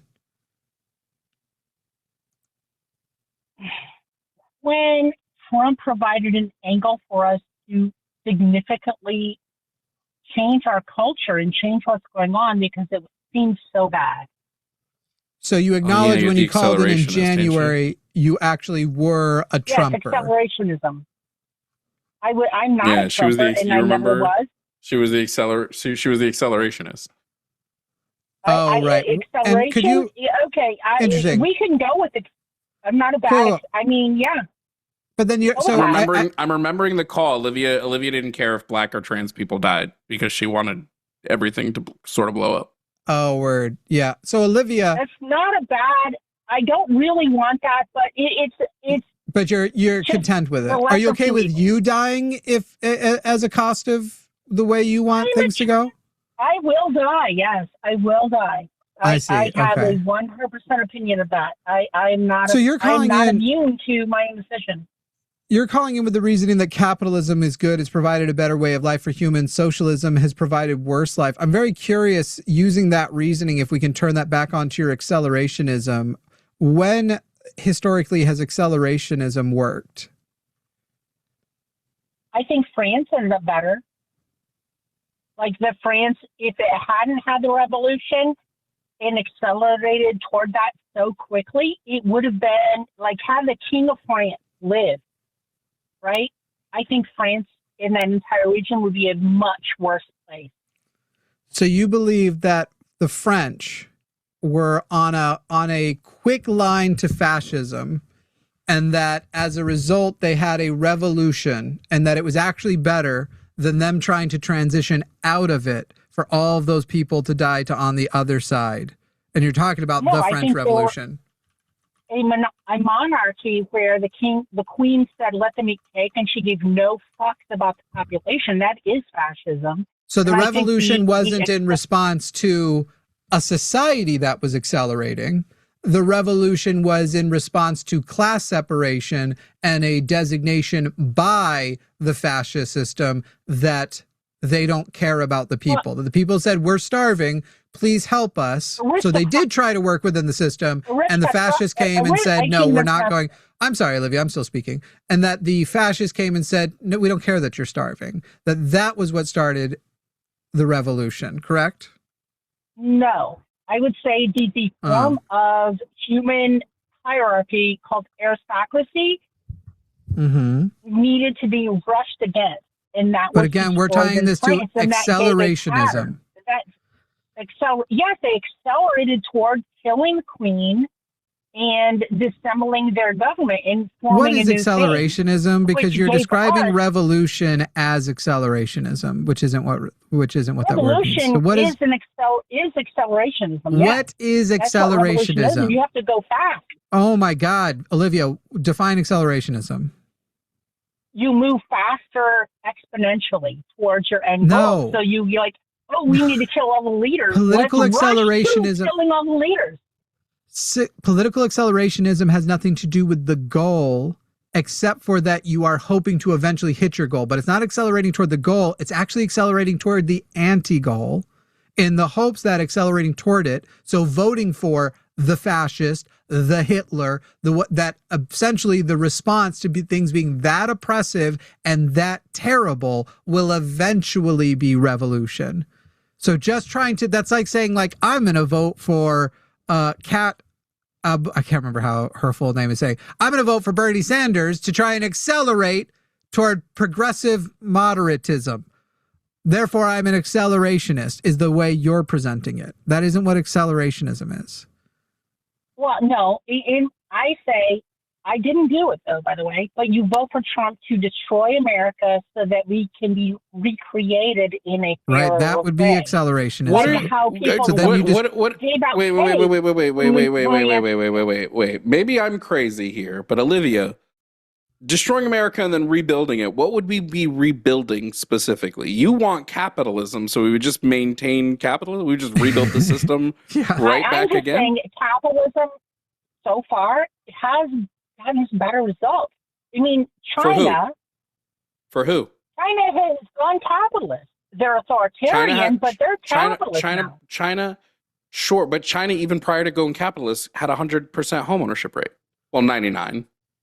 That was before they went capitalist. They're state capitalists who are implementing a lot of socialist programs. Let's be so clear. The improvements that they are making is happening in an embrace. That's why right now, if you're born in China, your outcomes for your life are likely to be better than if you're born in America, if you're born today. Also super racist. Like, it's not non-Chinese getting any of those benefits. Yep. They are often very racist. That's not at all relevant to the actual point, because that's not what we were discussing at all. You know who else is super racist? Fucking Americans. Fucking capitalists. In fact, capitalism in a world where racism is the default empowers racism. And you're claiming to be an accelerationist when accelerationism from the perspective of the left, at least accelerating toward fascism for the breakdown, is trying, the goal isn't to break down back to a capitalist society. Leftist accelerationism, the accelerationism that supports Donald Trump as president, is meant to make society collapse into communism, not capitalism.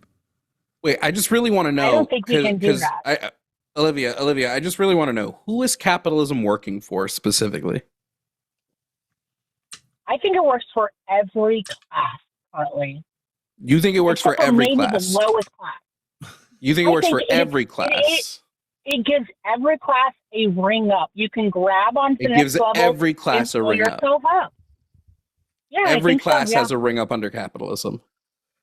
What's the likelihood of Americans? What's the likelihood? I see prisoners doing YouTube and getting rich.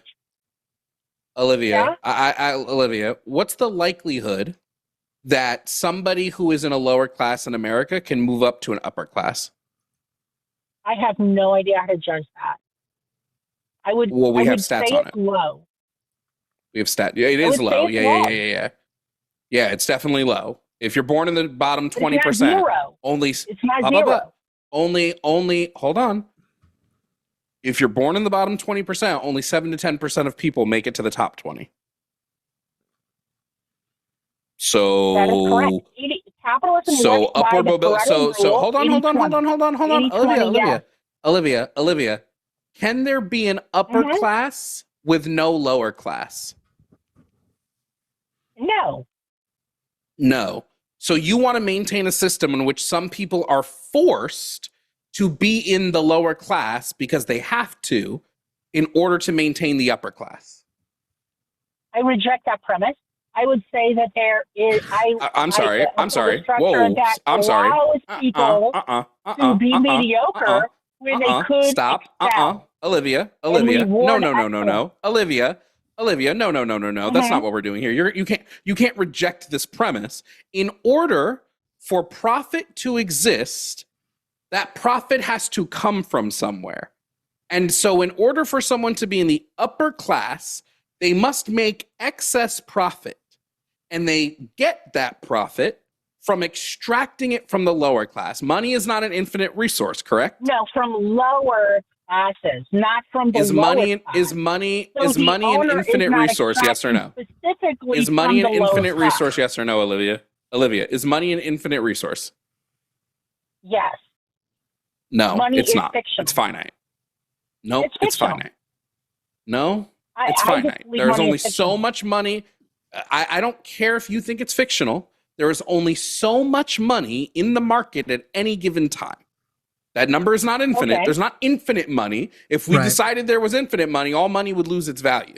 There's only so much money. Yeah, even in a philosophical way where you're saying it doesn't represent an exact dollar, there's a finite amount of resources you can exchange money for. So let's say all resources was bread. The maximum amount of money is the maximum amount of bread that can be produced, neither of which is infinite. So now you extend it out beyond bread. It doesn't even work as a metaphor, Olivia. Money is finite. I can accept that, yeah. But I'm just saying capitalism brings out better humans than socialism. The tragedy You literally a minute ago said that. Wait, whoa. Hold on, Jimmy. I'm sorry, because I'm gonna lose it. How do you substantiate that in any way? The tragedy of the commons has destroyed all public life just around the world. It makes being out in parks harder. It makes everything harder. Capitalism solves that problem where people who are lower class or who don't, or even people who could afford to pay for something, take from the common good and shit it up. Capitalism. Wait, you don't know what tragedy of the commons is. There's no way you know what tragedy of the commons is because tragedy of the commons is completely destroyed under capitalism. Tragedy of the commons is the water fountains are disgusting and had to go away because people shit them up because humans are garbage. No. You don't even know what this fucking means, Olivia. Tragedy of the commons means that individuals acting in their own self-interest are going to overuse and deplete shared resources. Kind of like when big businesses like Nestle in the middle of a drought suck all the water out of California because they don't care about the individuals who are suffering. They just care about profit. Tragedy of the commons is directly tied to capitalist businesses. Right? California, the socialist government sold them the water. My God, California's not so. Olivia, were you born stupid or did you have stupid thrust upon you later in life? I'm genuinely curious because I don't think a person can be this dumb by nature. I don't think a person can be this dumb by nature. They had to Is California socialist government? Whoa. Hold on. Olivia, do you know how many fines Nestle has had to pay because they keep illegally using water? What the fuck you mean they didn't steal it? 90% of the earth, and if we can't figure out, only capitalism even tries. Oh my God, you're so Olivia, bro. Olivia, you're real bad at this. Somebody has to break the news to you, Olivia, that it doesn't matter if you want to call Gavin Newsom a socialist. First of all, he isn't. He's far from. And second, even if he was, it wouldn't make. Excuse me, I'm not done. Hey, Olivia. Hey, Olivia. Hey, Olivia. Never will you get to talk over me. I will start manually muting you if you keep trying to pull that shit. Olivia, California's not socialist. Gavin Newsom's not socialist. Even if you had a socialist governor, he would be confined by the law to continue to run the company, run the state as capitalist. Much like I run this company as socialist as I can, and yet at the end of the day, it's still a capitalist company because it is impossible to escape capitalism when living and bound by capitalism. So now, Olivia, you've made descriptions of how capitalism is great for this and that and this, and earlier you tried to basically say poor people are just failing to excel when they could. I don't know if people missed that. But Olivia, let's move the note now instead to the future. You want to collapse the current system back into capitalism. Olivia, does capitalism encourage or discourage the automation of jobs? It encourages it. Great. So we are currently on a path with a new type of technology where the innovation isn't an innovation of just a job, isn't, okay, we're not going to have a person screw on the toothpaste cap. We're going to have a robot, but now the robots need.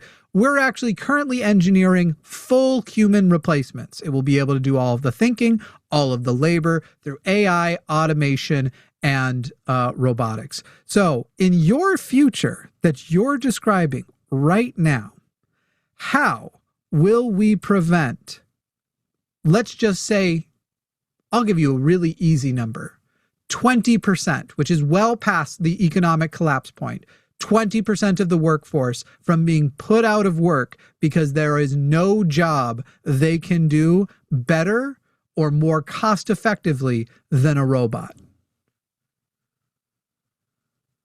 There is no way.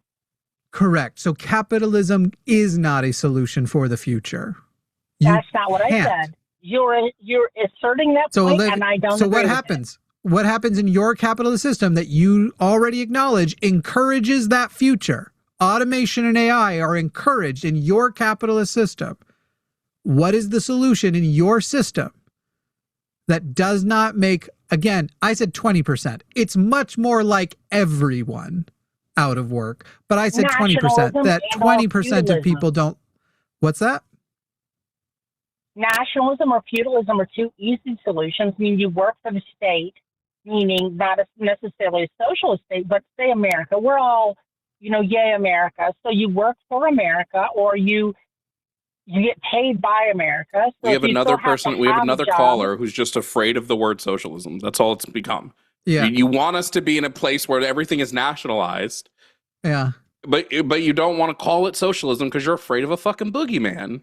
And Olivia, guess what? You said you come work for the government. Essentially what you're describing is if you don't have a job, stuff? Yeah. That's what if we run out of government jobs? What if there are more people than we have jobs they could do for the government?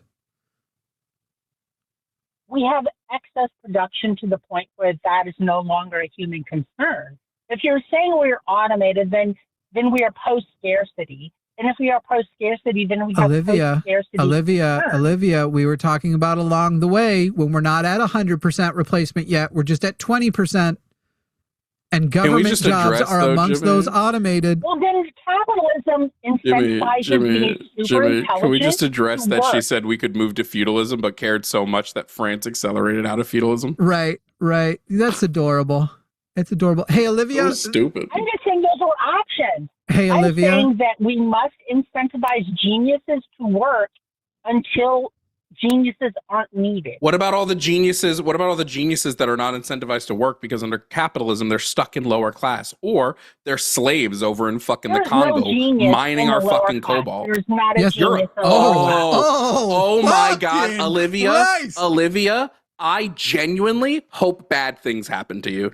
Truthfully, Olivia, you're a piece of shit. You're a piece of shit, and you don't even realize how racist what the thing you just said. Olivia, you are a fucking racist piece of garbage. There are geniuses currently in America in the lower class. Yes, there are. Yes, there fucking are, Olivia. Yes, there are. And they are disproportionately not white, because if you are a genius in America and you're in the lower class, there probably are ways for you to get out. That doesn't mean you will, but poor white people, disproportionately poor non-white people with incredible intellectual capability are lost by the system because they are kept in poverty, not given access to education, despite the fact that they are fucking geniuses. Olivia, What? the reason why you are here, Olivia, just shut the fuck reason up. Olivia, please. the Just shut reason the why fuck up, you're please, here God.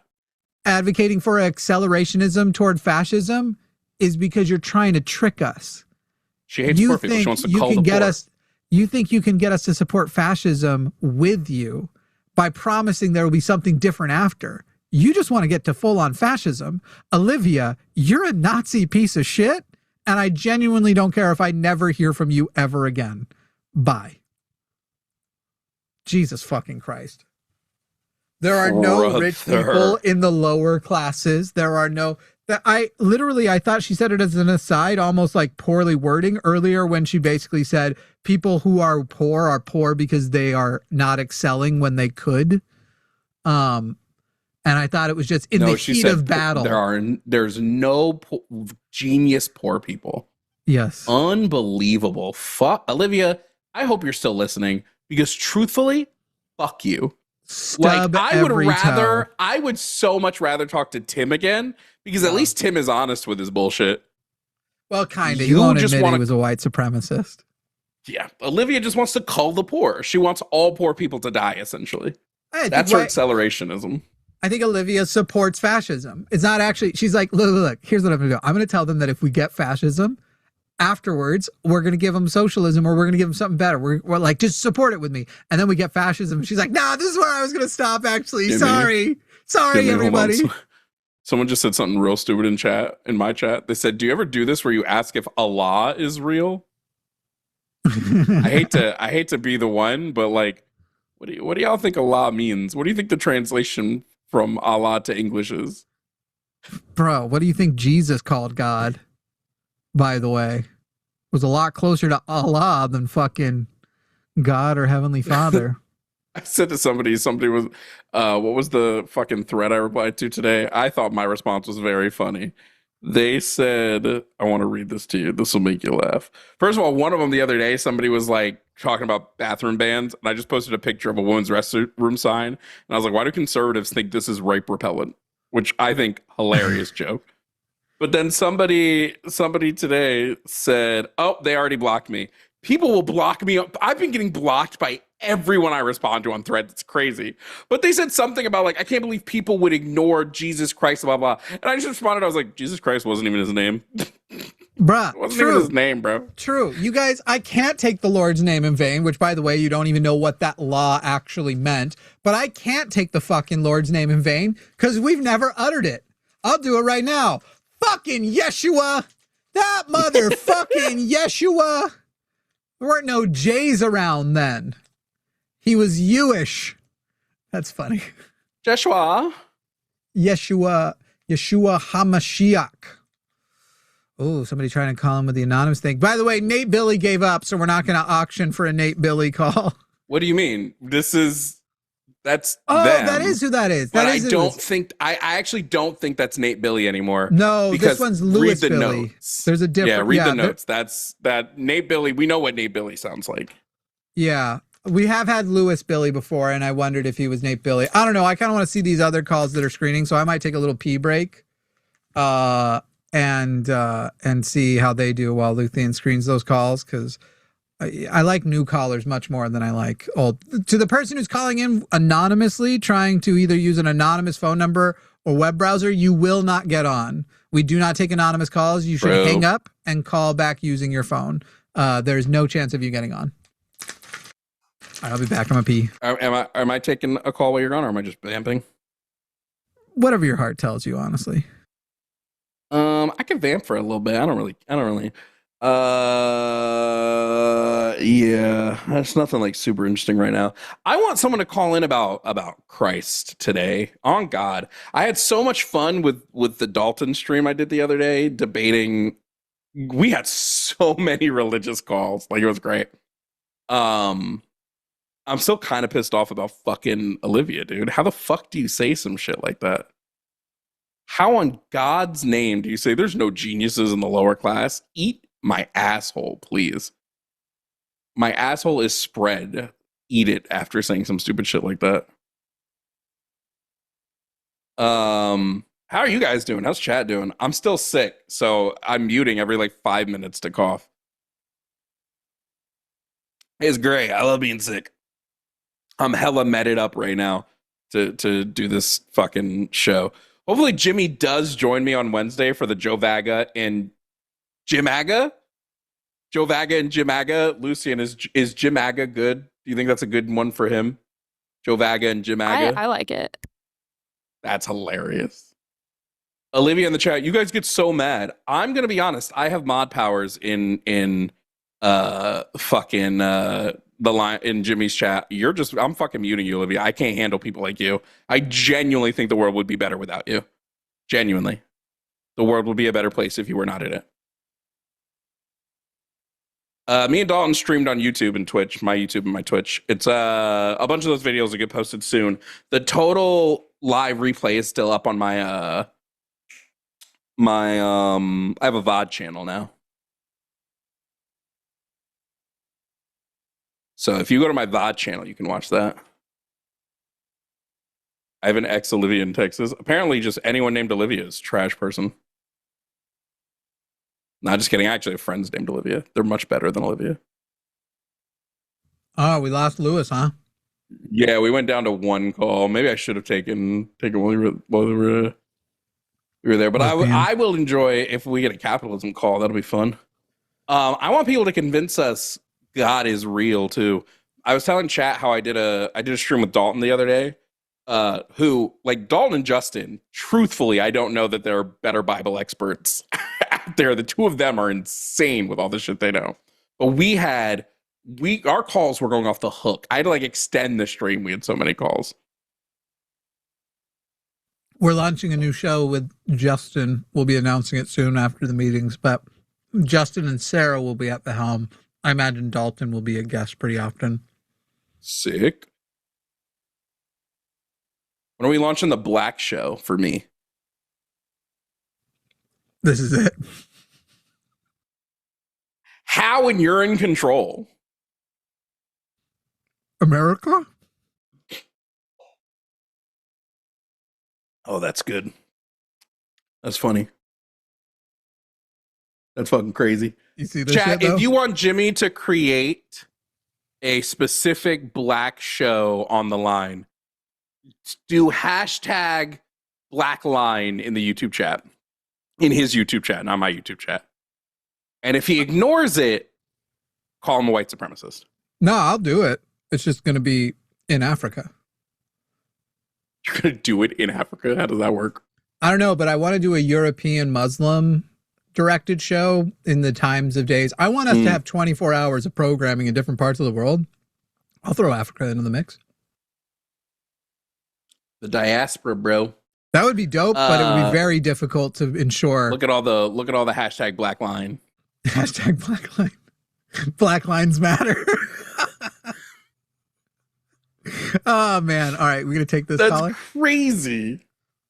An ANCAP? Yeah, hell yeah. We're taking an ANCAP call. All right, we'll do it, guys. Nonsense. I'm officially announcing we're doing it. We are gonna have to cut the trans show, and it'll go in Takis' spot. That's wild. I'm finishing up my little snack if you want to take this call. Oh, sure. Coming up next is Zachary. Zachary is calling to talk about capitalism being good and that it's the most ethical system. Can't wait to watch how he tries to defend that. Zachary, yeah, you're on the go. line with Jovan. And okay, relax, calm down. You're already too excited. Zachary, what are your pronouns? You got a bunch of people watching the stream that need to refer to you. So what are your pronouns so we can get it correct? He, him. Great, wonderful. And how old are you, Zachary? 20. Great. And Zachary, just really quickly, who should protect your property? Probably the police. You can't have police in an Any police? ANCAP system. So who would protect your property? Okay. Okay, well, and Capistan, people come together and then they decide, hey, how can we avoid conflicts and how can we live freely? So, What would the system be? What would the service be, and how much would you have to pay to have them protect your property in Ancapistan? To be honest, I don't even know. I don't know if people could afford to pay for their own police, but so then who gets? So then how does your property get protected? Listen. You have to have police anyways. So I think you they physically just cannot have police in an anarcho-capitalist system. It's impossible because there are no public service because there are no public services in anarcho-capitalism. Are you actually an anarcho-capitalist, or are you just like calling yourself that because it seems fun, like more fun? The whole thing might be a troll call. I'm actually an anarcho-capitalist. Yes. Then who protects your property? Because it cannot be police. There are no public services in anarcho-capitalism. Everything is privately run. So who protects your property, and how much? Okay, so how much will the police cost an individual to protect their property? Whatever the how much will they decides. charge you? Okay, so if you can't afford the police, then it's illegal for me to take your property. Honestly, probably, they probably would provide you police. No, anarcho-capitalism. There is no public good. Everything is private. Police would be replaced with private security firms. So I can afford, so let's say I want your house. If I can afford a larger security service than you can, you have no recourse to get your house back. Right. Also, as a rich person, I can raise the cost of the security, thus that you can't afford it. I could pump the system so that the security becomes too expensive, Zachary, if, say, you have something I want. And then now I get to go take it. Like, that's one of the whole things about anarcho-capitalists is there's no state. I don't think you know what anarcho-capitalism is. Yeah. Listen. Even if you can't afford police, you're better off having police anyways, because people have an incentive to can't because there's no state in anarcho-capitalism. There is no state. There are no taxes. So who pays for these police? Are you saying that everybody in the town would collectively get together? Zach, I already addressed that. If billionaires are paying for it, they decide whether or not you'll get cut. If I'm a billionaire and I decide you, Zach, the police will protect you too. And then one day I go, you know what? Zach's got a pond and I just realized I need that pond to feed something or whatever. Whatever the reason is. You just have something I like. You're somehow dating somebody hotter than I can tell you can actually pull. But whatever. Zach, I just want something of yours. I'm the ones paying the police in an anarcho-capitalist system. I basically tell the police, you don't protect Zach. I'm going to go and take it. They're at my beck and call. Might makes right is the entire basis. If a huge billionaire tries to take your property unjustly and they're violating the non-aggression principle, another massive police firm would go after them and start. No, they wouldn't. Not for nothing. And why would they do it for nothing? Yes. Why would they do it for nothing? You're not paying them, so why would they do anything for you? What is I'm sorry, I'm starting off heated because anarcho-capitalism is so fucking stupid. It is truthfully probably the dumbest economic system I've ever heard. And either you're an idiot or you're trolling, because nobody who believes in ANCAP is a smart person, homie. You're sitting here not even functionally describing anarcho-capitalism, which quite literally removes the state entirely, removes taxes entirely. There is no public service. All the roads would cost you money to drive, or you're walking. Wrong. Not wrong. There's no public service. Wrong. Who's upkeeping the roads? Okay, listen. You would have to pay for the upkeep. You guys just want to make society the exact same. Be like, well, we would all pool our money together and pay for the police, like we're fucking doing now with taxes. Like, it's such a dumb, unthought about fucking position. It's so stupid. Zach just wants to jerk off in the woods. Hey, what? Oh my God, Zach, you're dumb. So pretend you go to the mall and then you go through the hallways to go through different stores. Well, who pays for that hallway and the flooring and stuff? Who pays for that? In the mall? Everybody does. The mall would. Yeah. The mall pays for it. Because the stores pay them rent. Does. No, the stores pay the mall rent, and the mall uses that rent for upkeep. Who Okay, would pay fair for enough. the roads? If you have a town, Zachary. Okay, are you just admitting you're trolling now? Like, can we get the admission? No. No, you're still not ready to admit it, Zachary. If you own a town, if you live in a town, who pays for the roads of that town? Probably In just the really rich Ancapistan, who people pays for the have roads? Money. So Just then the rich really people would have not let money you and the drive on their business owners. roads. They would not let you Yes, drive they on their would. roads. No, they wouldn't. Well, who's gonna work for What them? Who's gonna go buy- incentive? What who's gonna go buy incentive do their they stuff? have? What incentive do they No one have to will- let you no drive one on their will go there. roads? No one will go to their stores. No one will. Zachary, you No are one a will work deeply for you are a them. deeply unserious person. What's your No issue? one- What's your no- issue no with one- socialism, Zachary? You're talking Zachary, about what's the your roads issue to with their socialism? stores, not the roads to the park. The town. Sure, they'll let you on the roads to their stores. So stupid, dude. They're not going to build Do it all we- the way to your place. Zachary, what do you do for a living? I'm actually in college. No, you're not. Liberty University? DeVry. No, just ITT a Tech? random one in the North Dakota Education Connection. Get connected for free. Free. Zachary, No, what's your issue with socialism? What's your issue with socialism? Is there quotes around the word a college giant on your monopoly. building? It's a giant monopoly. You want anarcho-capitalism. That's not a monopoly. You- Monopolies are impossible under Are capitalism. you're stupid. You literally just said the billionaires would would control the police. Zachary, there's you're like, so what, deeply 100 different unserious that billionaires? at this point we're just playing with our food. You're a communist. What are you talking about? I'm a communist. What am I talking about? I'm talking about collective good. What are you talking about? You're talking about billionaires being fucking benevolent, which is quite literally never happened. Hey, Can you what name would me happen? one billionaire who's benevolent, please? I can spell benevolent if you need me to. I get it. Might be a big Benevolent? word for Elmo. He wouldn't be able to type it. Yeah. Do you know how to spell benevolent? Wait, what does that mean? Like, you don't. You're They're so like, deeply unserious. You're so deeply unserious.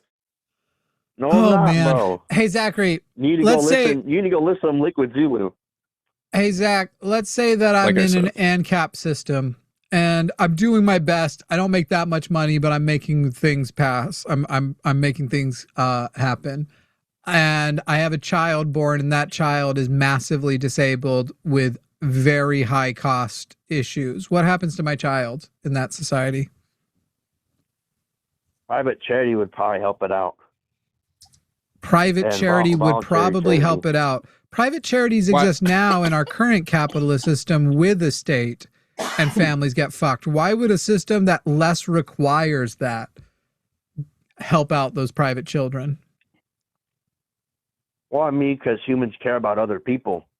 They don't want anything bad to happen to other people. Okay, so you're saying that the rich people care about other people and will give the money to those private charities? What's their incentive to do Yeah, that? I'd say so. Yeah. How much fraud He said to exists do that. in charity right now? How much fraud exists in charity? Most of it. Haven't looked through that. Because the Cancer Fund of America Network, you would say that's a charity, like they would help out, but they, of their $870 million that they raised one year, used a bunch of it on cars and cruises and higher salaries and personal expenses. Why didn't they use it on cancer patients? Well, I mean, we had private. I'll tell you why they didn't. It's because rich 19 people are fucking disgusting. That's why. I don't need your answer. I'll Before give you we the had- answer. Before don't we need your had answer. I'll give you the taxes and answer. Stuff like that. Before we had taxes No, we and didn't. stuff like No, that, we didn't. had- No. We had poor we had houses private and charity. workhouses. No, we didn't. We had There's a poor whole book houses and about it. workhouses. I need you to go read just go read The Christmas Carol, and I think that will like fucking open your eyes. Zach, You're the type of person that goes, well, all billionaires will be visited by 3 ghosts, and then they'll just magically, out of the kindness of their heart, give Tiny Tim a turkey for Thanksgiving. Fuck off, Zach. You're so stupid. You trust billionaires. I trust you're either a troll or an idiot. It doesn't really matter which one, because either way, there's no reason in continuing. So may the universe have mercy one on more your thing. stupid soul. No, one more thing. I don't need to deal with your fucking trolling. God He is said, in control. ANCAP is real because fucking Scrooge, because of Ebenezer Scrooge. Oh, this one's gonna be good. Another Texan. We got all the Texans in today. Grant in Texas. You're on the line with Jimmy and Jovan. How are you, Grant? I'm all right. How are y'all doing? Just fine. Grant, we've got a couple thousand people between both streams watching, and they want to know, should they refer to you as a he, a she, a they, or something else? He. Excellent. All right, Grant, you are calling in to make a capitalism point. So, Grant, the floor is yours for the moment. Alrighty. Cool. So my thing is, I think capitalism is good because so when I was 17, I got 2 felonies doing just stupid shit, and then I did a year in jail, and then after that I kind of went off on my own and flew to fucking North Dakota and joined the oil business, and then kind of I had no fucking background in anything at all, and now I worked my way up. I'm 27 now. I make well over 100K a year, and never went to college or anything. And I got 3 kids, 1 on the way. Nice wife, nice house, and I personally don't think that was impossible without capitalism. Hey, Grant. Yeah. Let's say I meet somebody who plays the lottery, and when he played the lottery, he put his last $10,000 into playing the lottery, and he won. And he says to me, hey, I gave up all of my savings and put it in the lottery, and now I'm a millionaire. So the smart thing to do is to do that, because that's what turned me into a millionaire. Would that actually be an example of a time that capitalism, or in this case, the lottery worked for one person, or why playing the lottery with all of your savings in general is a good idea? Now, are you trying to say that what happened to me is Grant, you'll find this most productive if you just answer my question, and then I'll tell you what I'm trying to say. Okay, then, I mean, no, I wouldn't tell everybody to go put their savings in the lottery and hope you win. That sounds stupid. Cool. Jovan and I are both socialists of a kind. If you accept the premise that communism is a subset of socialism, which he doesn't really, but we aren't here sitting and saying that no individual who has ever been poor won't make it to being financially successful or even just middle class, or a person in a bad situation, that in a capitalist society, those things are impossible. Of course, I'm aware of your situation.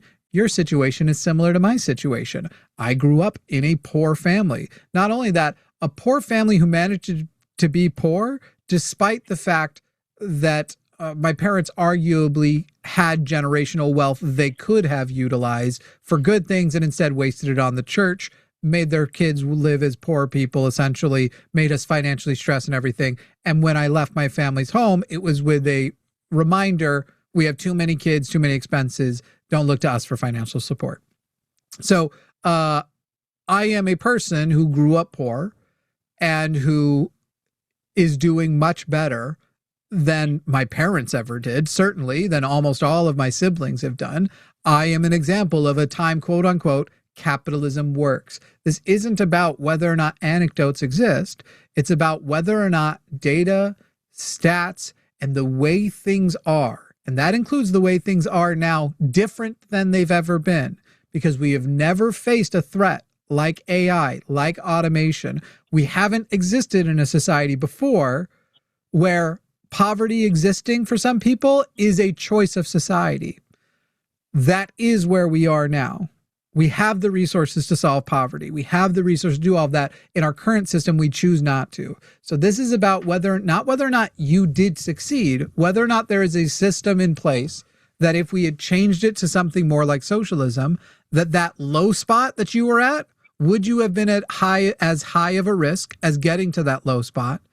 And then what the consequences of that low spot, like receiving 2 felonies, how dire that would have made the remainder of your life. So a single anecdote of it worked out for you does not represent the reasons it hasn't worked out for Grant. There are a lot of poor people who work harder than you and are more driven than you and never escape poverty.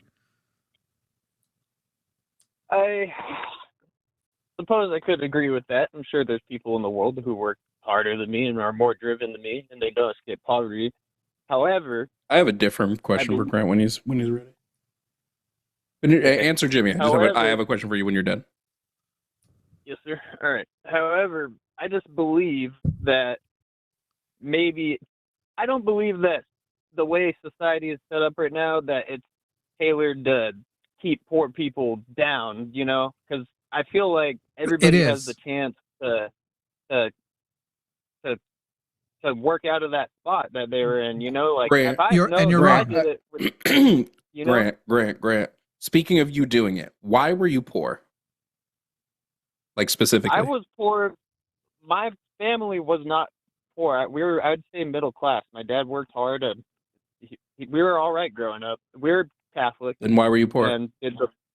But I was just poor because my dumb ass fucking didn't like living there, and I left the house. I got what the fuck is it called? I can't remember. Emancipated when I was 16, and then I left the house and then started doing school. I went to work, and then I started doing school like in packets by myself and shit, and then I just started doing fucking dumb shit, got into drugs and stuff, and kind of just made myself poor, man. And I didn't accept help from my dad and my mom. They got divorced, and she was already poor. But Grant, I didn't accept help from my dad or anything. Grant.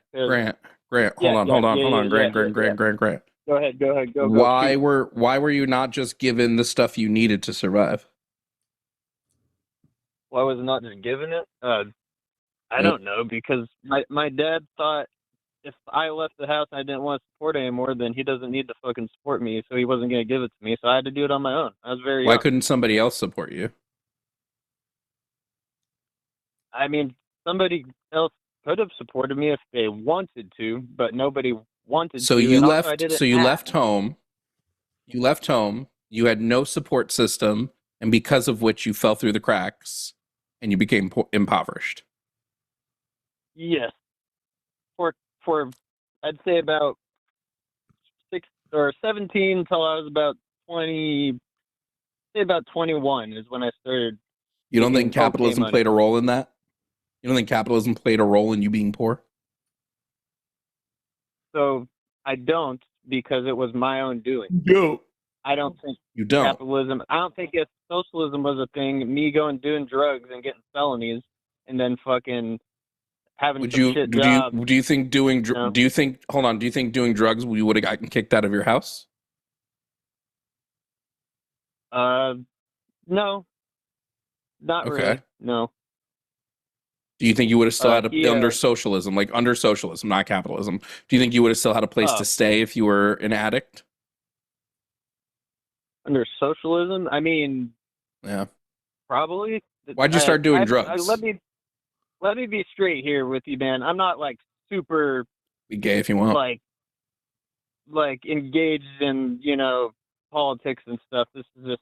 I know I'm conservative, man, and I like Trump and shit, and I think it's been good for me. Do you think? My family.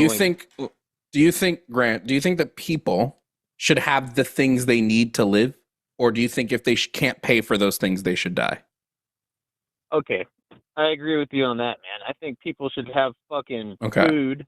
I think people should have at least food and water, man. What about shelter? What about shelter and healthcare?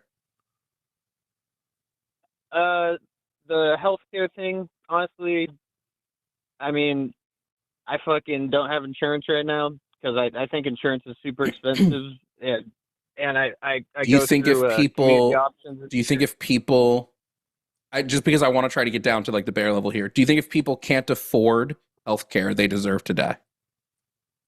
No, I don't think they deserve to die, but I can't. I mean, I shouldn't say that. But do you recognize that under capitalism, if they can't afford healthcare, they will die? No, I don't think that's true because I'm having another baby, man. How many people in the U.S.? How many people? would you like the answer? Because I think it'll be. I don't expect you to know it. Do you know how many people in the U.S. die from being underinsured or not insured? No, I'm sure it's a huge number, though. So do you recognize capitalism lets people die because they cannot afford to pay?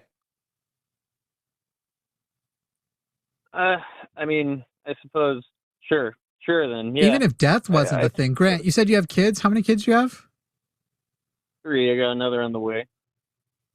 Let's say your oldest kid tomorrow finds out they have really bad cancer. Do you deserve to be financially ruined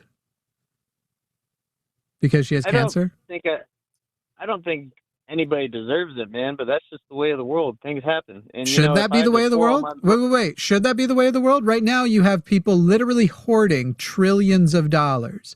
They just have it. So there are people that just have money that they're holding on to. They'll never use it. They can't spend it. They don't need to spend it. The resources, the security, the money that could pay for your child's care is out there and will go untouched by people who also didn't earn it, who you work harder than. So you're a working, contributing member to society. Should it be just the way things are, that if your kid has cancer tomorrow, you're financially ruined? I mean, no, but think about this. Right. Over in countries that have free healthcare, such as Canada or whatever, I mean, people still die from fucking cancer, don't they? They do. They don't die because they can't afford the care, though. And at a much lesser rate. In fact, even in those places where they're still paying for it through their taxes and everybody's contributing to it, infant mortality rate is way better. Motherhood rate, like number of women dying, is way better. America is the worst of any developed nation when it comes to healthcare outcomes.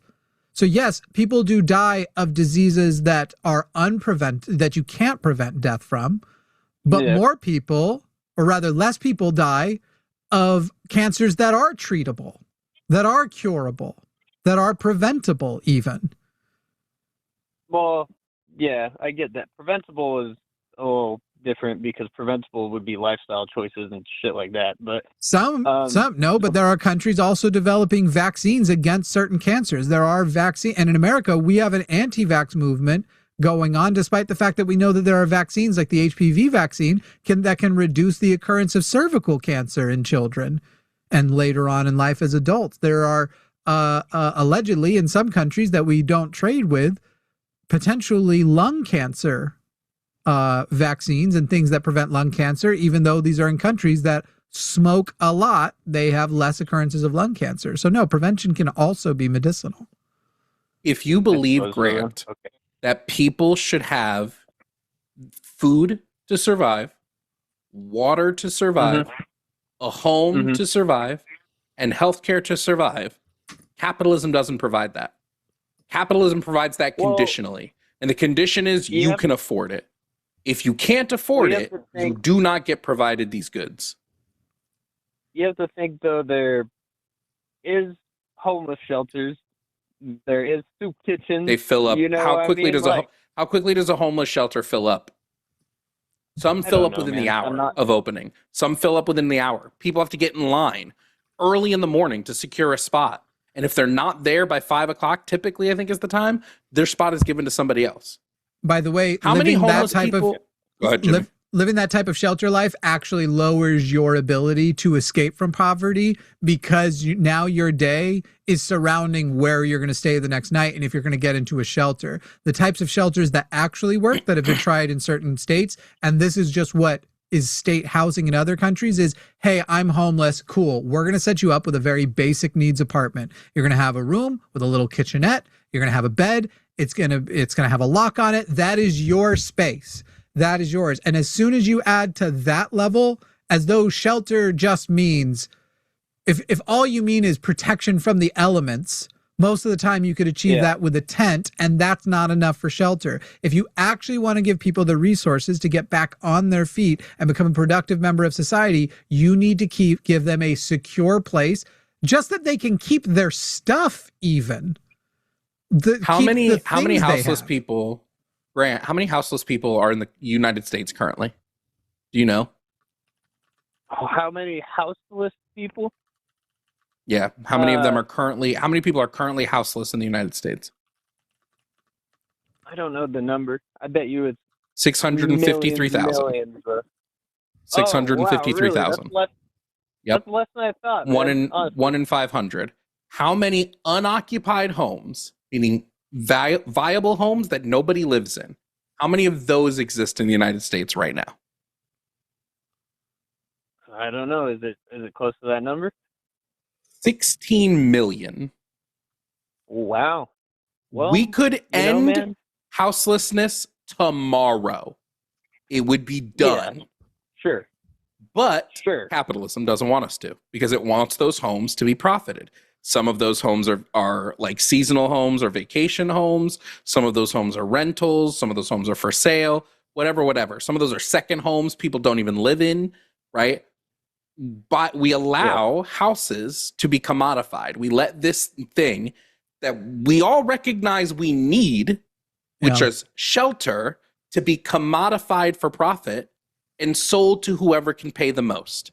Instead of going, hey, we recognize collectively that it's a good thing when people have homes, we should give them homes. You have countries like China that have effectively ended homelessness by doing more socialist. What does that have to do with anything? It's China, though, so a much larger population with actually more complication, as well as a much bigger physical footprint. In other words, it's actually harder in China, also because of years of oppressive regimes that existed in the past, that actually solving that problem for China would be much more difficult. But that's just China, though? Well, it's just, man, like, okay, besides the fact that I get what you guys are saying, and I agree with you. I mean, sure, we could just flip let's say there's a magical switch that we flipped America right now, and everybody would get that. What you just said would happen. That's great. Yeah. But then how do you think it would feel for everyone else who, like me, like fucking work their asses off to get where they're at? And God. You know? Oh, Grant. If we solved poverty, hunger, homelessness, and no medical coverage, I wouldn't give a fuck about whether or not you felt that was unfair.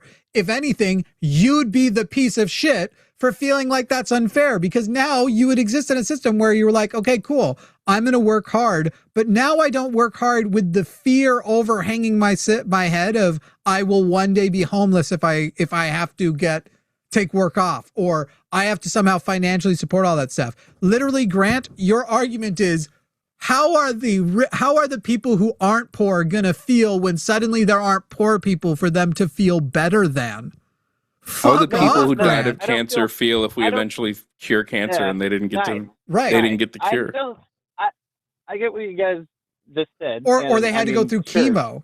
Grant, actually, I'm gonna basically steal his metaphor and amend it a little. What you essentially just said is the equivalent of, what if you could give a person a single injection and their entire cancer was cured without any symptoms? How would every person who cured their cancer after going through years of chemo feel about how unfair it was? Don't you think they would be pissed? And no, Grant, I think they would be relieved that Grant, I think they would be relieved that nobody else, if they're a good person, they'll be relieved nobody else has to go through what they went through. Every hardship I went through in life, and there are a lot, including chronic illness shit, I don't sit around and go like, somebody else better have to do this too. I would absolutely hope I'm the last person to suffer any hardship, and I would aim for that. If they might be upset of like, man, wish I could have been born at a time where I got that advantage, but resentful of the people getting that cure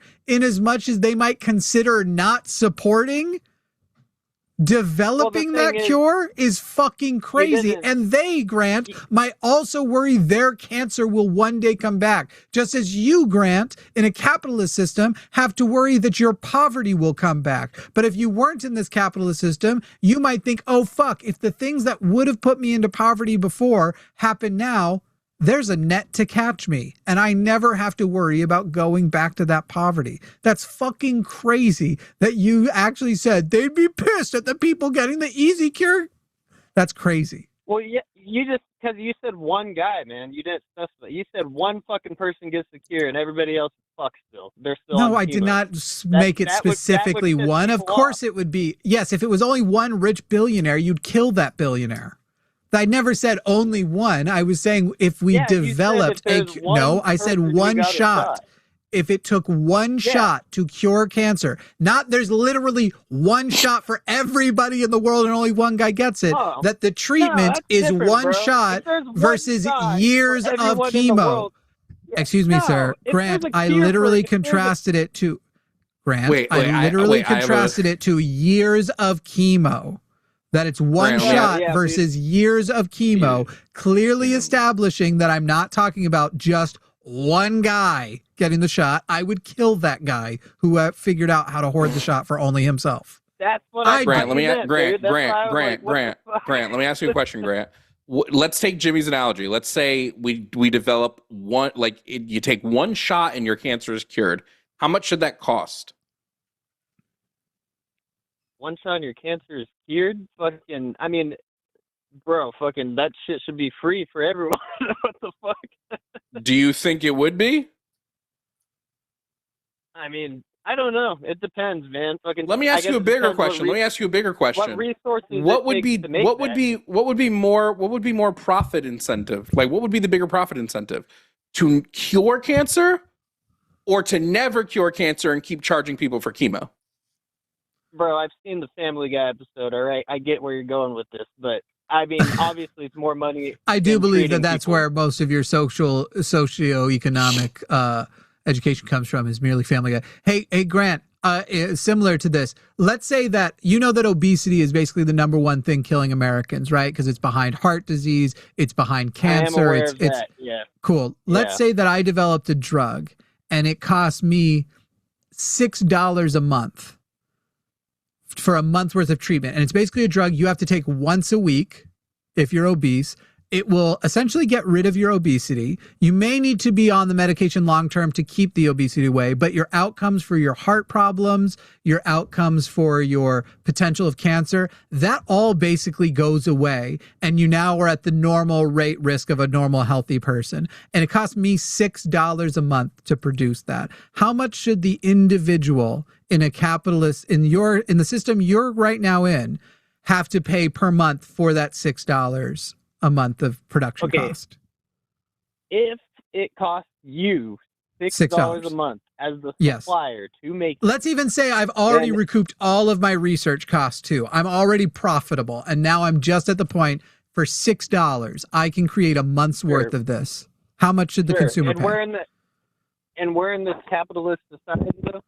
Yes, the one we're in right now. How much should a person have to pay?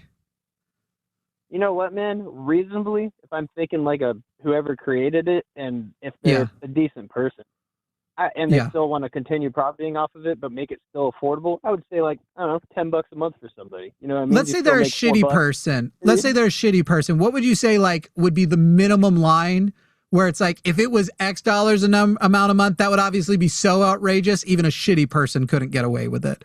$6 a month for me, I'm charging you blank, and you'd be like, okay, go steal that guy's house and bury him. What would the dollar amount be? It would have to be something ridiculous that I don't think is affordable. I mean, fuck, like a $1,000 a month or $2,000 a month or something like that. I'm so glad you said that, Grant, because that literally exists right now. I'm not even joking. That wasn't a metaphor or a hypothetical. GLP-1 drugs like Ozempic and Mounjaro have already recouped all of their research costs. A month's dose costs about $6, even at the high end to manufacture. They cost to the consumer anywhere from $1,200 to $1,500 for a month's dose. That is the actual system we live in right now that you think is superior to socialism, or at least superior to socialized healthcare. This wasn't a metaphor. It wasn't a thought experiment. That's today a thing happening right now. Well, think about this then. Sure, I get that. I mean, fucking, that sucks, you know? But, Yeah. No. Not only does it suck, let's think about the implications. If all of those things go away, cancer reduced, heart risk is reduced, all of those things go away, that means capitalist companies are deciding to kill people because they know most people can't afford those drugs. They know that most people won't have insurance that cover those drugs because very few insurances cover those drugs except for specifically type 2 diabetes, and only because a type 2 diabetic patient is actually cheaper when treated with GLP-1s than having to rely on insulin or the medications that decrease their insulin insensitivity, I think is the right way to the right order those words go in. So literally that's pretty much it. Otherwise you can't get it. And even though your risks of dying are still higher. So that's now capitalist healthcare companies, because there's a profit motive, are deciding to kill people so that they make more money. Sure. So they're pieces of shit. That's true. I'm not gonna Yep. And we should seize their stuff and we should take it. We should absolutely take their stuff and it should belong to the people and the government should produce that drug. I agree with that. Okay, I think the government should produce it, and it could. Welcome to socialized healthcare. That way, but I don't think. Let me put it this way: I think the healthcare part. I've always. Do you know why it's not going to happen, Grant? Do you know why it's not going to happen? You just said you agree it should happen. Do you know why it's not going to? I know why it's not, and I fucking just let me complete my thought, please. Okay.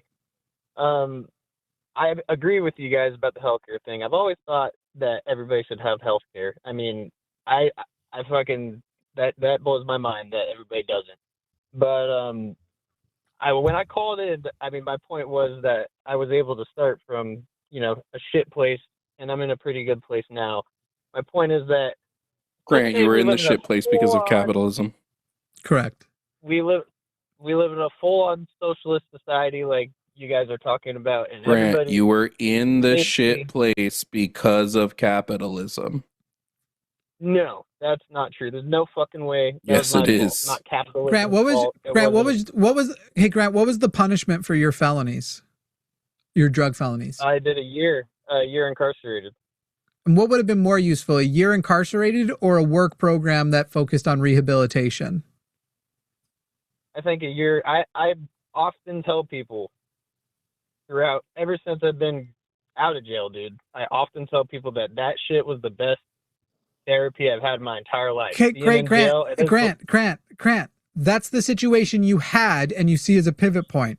I didn't ask you about that. I asked which would have been better, a year of incarceration for you and everybody else in your situation, or a year of a work program that says, we know where you're going to be working. We know you're going to be making enough money. Here's where your shelter is going to be. Here's like where you're going to be living, what you're going to be. Here's where your food will be sourced. Here's the income you'll be making. And you are going to go to rehab or be a part of some rehab program. Which one would have been better for you, prison or a system that is focused on rehab?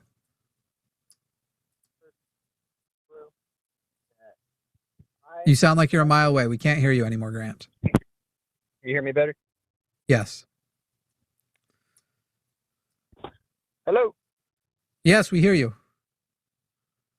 Hello? All right. Well, he apparently can't hear us. We'll talk again next time, Grant. We only have 24 minutes left, so I'm not doing the weird phone thing.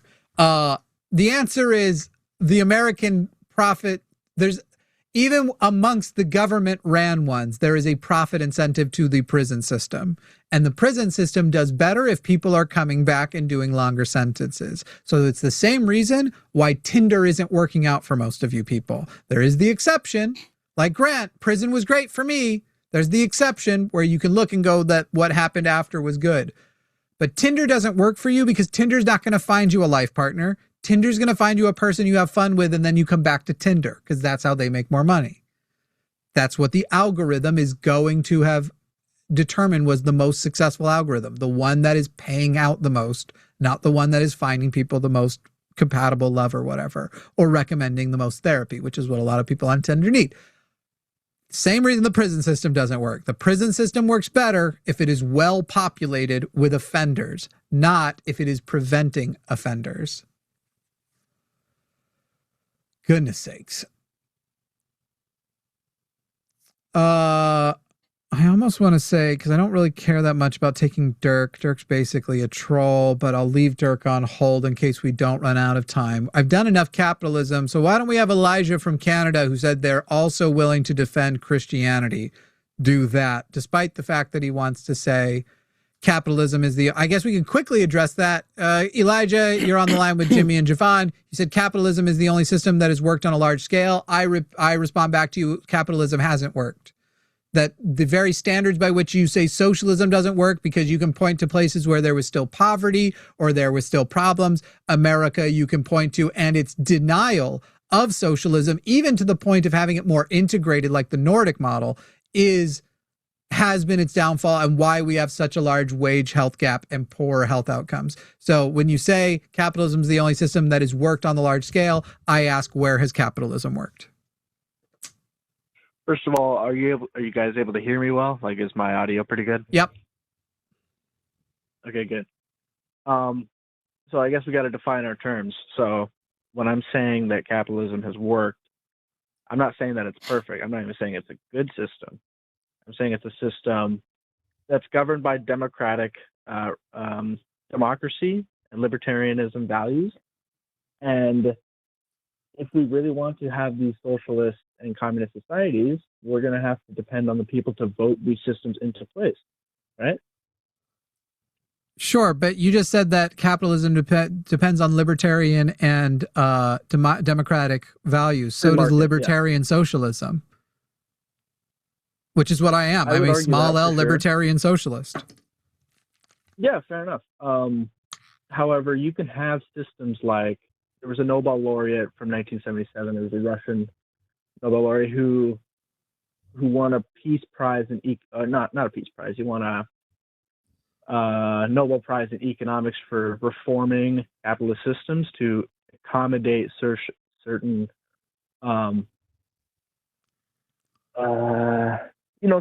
social safety nets. So like the police, healthcare.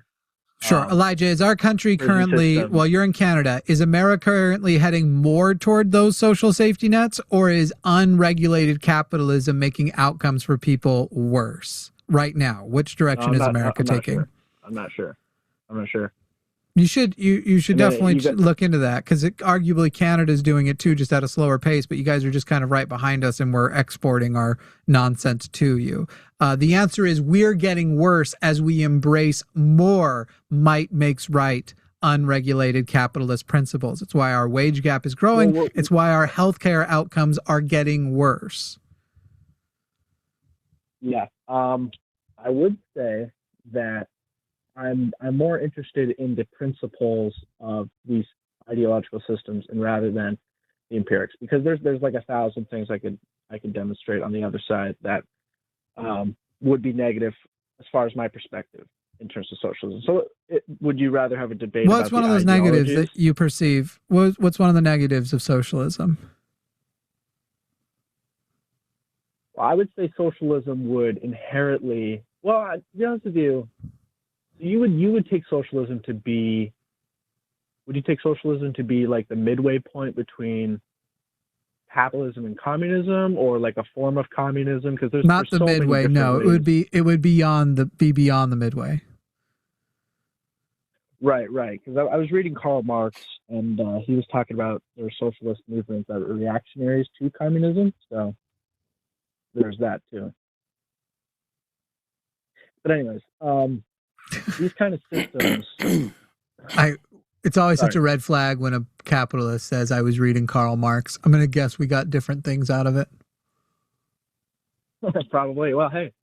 Well, Elijah, I got to tell you, so far the capitalism conversation has been boring. We've already gotten to a couple of I don't know. So why don't we just switch to the defending Christianity and end we have 18 minutes left, and end it on a higher note of why God exists. I'm well versed in that topic, so I'm willing to defend. Well, first I guess we should defend God's existence and then get into Christianity, because Christianity can't be true without a God, right? Sure. I mean, I'm going to be honest. I would find it more fun to talk about Christianity with just like, I'll accept that you think your God is real. I would love to just talk about like why Christianity is real. I'm But if you willing want to to like grant. start on the God thing, I'm willing to grant deism without saying I accept it, but for the sake of argument. However, if you would actually say that your argument proves a personal God devoid of Christianity, I would want you to still do the proof. If the personal God only comes in once you add Christianity to it, then let's just start on Christianity. Well, there are a couple arguments that make the personal God real. So if God was a disembodied mind, which we would believe in the Trinity, the disembodied mind would have these sort of transcendental categories like math, logic, beauty, love, like all of these kind of things that we can kind of conceptualize. So we have gone past the deistic God. So I would be an idealist. And we would have to either, I'll let Jovan decide because I've monopolized on this. We've gone past the deistic God because even adding if we agree that God is a disembodied mind is technically beyond even the deistic God, because the deistic God doesn't need any. The deistic God is basically just a fill-in. It's I don't know, so I think there must have been, but it doesn't have to have the quality of a disembodied mind.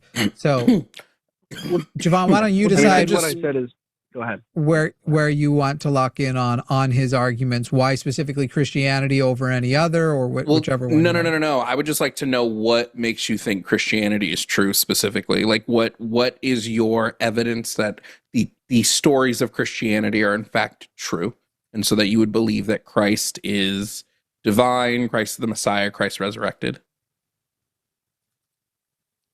Right. So I've looked into some of the other. So basically, I'd go for the historicity of Christ. That would be my biggest piece of evidence for specifically. But there isn't a historicity of Christ. There might be a historicity of Jesus, of a man that represents him. But the magician, there's zero historicity of the miracles of anything, except that it's written in the Bible. But that doesn't. You're talking about things that break natural laws that would be exceptional to see today, and we wouldn't just take somebody's word for it. So there's zero historicity of Christ, but maybe Jesus. You just said you were doing an internal critique, bud. You just said you're doing an internal critique. What this is an internal critique. There's no miracles. Is it Elijah, not, or is it? I promise you, I never said I'm doing purely an internal critique, but you can replay the. Even if he did, this would be the internal critique would be: are the miracles real? That's an internal critique. If you're claiming the miracles are real, it would be a. Go ahead. Wait. But that's the. Hold on. Even if I believed in a God, if I believed in a God, what proof do I have that Christ was a Messiah and performed miracles? I don't. Well, the thing is, that just doesn't fall at all. So if you believe in a God, you know that miracles can happen. No, but what proof do I? Once you know a God. Wait, hold on, Jimmy. That's not even true, though. Even if I believed in a God that can perform miracles, what proof do I have that Jesus did any of them? I would have the four Gospels: Matthew, Mark, Luke, and John. I'd have Acts. I'd have 1 Corinthians 15. 1 Corinthians 15. Okay, hold on. We'll start with the four Gospels. We'll start at the four Gospels. Nobody that wrote the four Gospels wrote down firsthand information of seeing Jesus perform a miracle. So I don't have any proof that he performed a miracle. I have secondhand stories. That's it. These would be firsthand accounts. So we'd have Matthew and John. No, they're not. Matthew. There are no firsthand accounts. First of all, Matthew, Mark, Luke, and John all wrote their Gospels bare minimum 20 to 30 years after Jesus' death. They did not write firsthand accounts. None of them claim to have ever met him. None of them claim to have ever met him. Who authored Matthew, Mark, Luke, and John? Hey, Elijah, who authored them? Early sources, go ahead. Who authored them? Matthew, Mark, Luke, and John? Yes. Well, if we go to Justin Martyr and we go to Tertullian and some of these early church fathers, they would espouse, and even John's disciple, they espoused that these were written by the disciples. So the burden of proof would have to be on you because think about it. Sure. But that's fine. Before you say anything. No. Excuse me. The burden of proof wouldn't be on me. The burden of proof would be on the person who made the claim. But even if I took on the burden of proof, scholars have. No, it wouldn't. A person who makes the claim doesn't have the burden of proof. Elijah, what you just said. No, because the person history. All right. Go ahead. Okay, wait, Elijah. In that case, I'm God. You have the burden of proof to prove I'm not. I made the claim, but I don't have the burden of proof. You do. I'm God. That's not the same. That's not the same because 2,000 Yes, it years, is. 1,800 years of history. No, I was God 2,000 years ago. Authors to be. There's people who wrote about me being God 2,000 years ago. So can I just make the argument and then you can try to like. No, you can't. You can't because I'm God. I'm God. I actually, a lot of people who met me, Elijah, in person 2,000 years ago actually wrote it down too. Well, we have no manuscripts of that being the case. Yeah, we do. No, yes, we do. Yeah, wait. Yes, we do, Elijah. Elijah, we have tons. Elijah, you're wrong. Tons of people who met me 2,000 years ago wrote it down, and we do have manuscripts. Elijah, when did John write? Wait, let me finish with it. Go ahead. What were you going to say, Elijah? This is ridiculous. I was Elijah, like the Second Reich of the German Empire during World War II. Elijah, now you're invoking Reichs. Elijah, 2,000 years ago, people met me as God and wrote it down. Okay, Elijah, wouldn't you rather I'm God. Hear the evidence and then just attack it? No, Elijah, I'm not going to get past you saying that it is not amongst the claimant to have the burden of proof. Well, let me explain. It let is. Me explain. If it's backed by 2,000 years of history of these guys being first-hand accounts, we have. It isn't backed by 2,000 years of history. That's why scholars agree that Matthew, Mark, Luke, and John were written anonymously. Some textual New Testament scholars. He's not listening. He's just trying to preach at this point. Not Wes Huff. Not Mike Lacona. Not even Bart. Here's all the people not. Wait. Elijah, I want to add some. Not Dave from the KFC. Not Wendy from Wendy's. Not Ronald McDonald. How long of a list of people do we want to go with? Not. Oh no, don't go, Elijah. Don't go, Elijah. You've been such a productive debater. Deconstruction Zone. And Deconstruction Zone, allegedly Ian and Dr. Blitz, and they're way better faith than you guys. So this is just I employ at least one of them. So Elijah, I don't care what your opinion of me is here. You literally called in and claimed that claimants do not have the burden of proof. The person who makes the claim doesn't have the burden of proof. Why didn't I act better faith with the guy who said that the burden of proof does not exist amongst the person who makes the claim? Oh no. By the way, not only do I think that Justin's probably better faith than me, I know Justin's a better Bible debater than I am. There's a reason why I focus on politics. I can do politics and general atheism shit, Book of Mormon shit. The Bible I'm shakier on. I've hired people who are much better than me to debate those topics. But Elijah's sitting there absolutely crying at the end. Fried, truly fried. When you jumped in there, he was starting to answer it. He was starting to say that I needed to produce the manuscripts that I was saying exist. And that was literally the point. Wait. So you're saying I have to prove it because I claimed it? Because you just said the claimant doesn't have the burden of proof. The burden of proof is on the person who does not accept the claim. That's not how burden of proof that's not how claims work, guys. That ain't how it works. Oh, unfortunately, I suspended calls when we took that one, so we've got 9 minutes. What do you want to do for 9 minutes? I just expected more out of that call than. Well, the miracles are real because I said they're real. Right, and he's completely wrong. That if there's a God that exists, you accept that miracles can happen. No, I don't. You've added qualities to the God. And one of them would be that humans can perform miracles, because not only does Jesus perform miracles, so do some of his apostles, and so do the prophets around. So you have all these humanoid forms. So now you'd have to establish that he allows humans to. And then once you've done all of that, you would have to establish that the human that he did allow to was in fact Jesus Christ, and he actually did do them. And I have no good reason to accept any of those things. As Christopher Hitchens says, I can give you all of the miracles, even that Jesus Christ did perform the miracles. It doesn't prove he didn't lie about his divinity. That's not how actual skepticism works. So Elijah, calling in, complaining about bad faith while claimants don't have the burden of proof. And what was his other one thing? The other thing he said that was so dumb. If you accept that God exists, you accept miracles exist. That's not true. Well, because you accept miracles exist, you have to accept that Jesus performed them, which is dumb. Right. You could maybe say that miracles, if you accept God exists, miracles of some kind maybe exist if you'd call what God does miracles, but that doesn't mean you would believe that humans can perform miracles. And Jesus, his apostles, and the prophets that preceded him were all humans. But true. If only Jesus could be like me, a non-human. I mean, I'm God. And prove I'm not. By Elijah's own admission. Prove that I've never performed a miracle. Right. Well, we have thousands of years of people who disagree on it. The Gospels are anonymous. Literally, I don't know how you can even make the claim that the Gospels are first-hand information. That's so silly. Yeah, Matthew and Mark weren't even named Matthew and Mark for like 100 years. My chat, we're ending. Come to Jimmy's for the last like 5 minutes of stream if you want to. Yeah, go to and we're headed over to the line after this. The line tonight is Forrest. Let me send people to you. And who? Who's over on the line? Redirect to you so you can redirect to.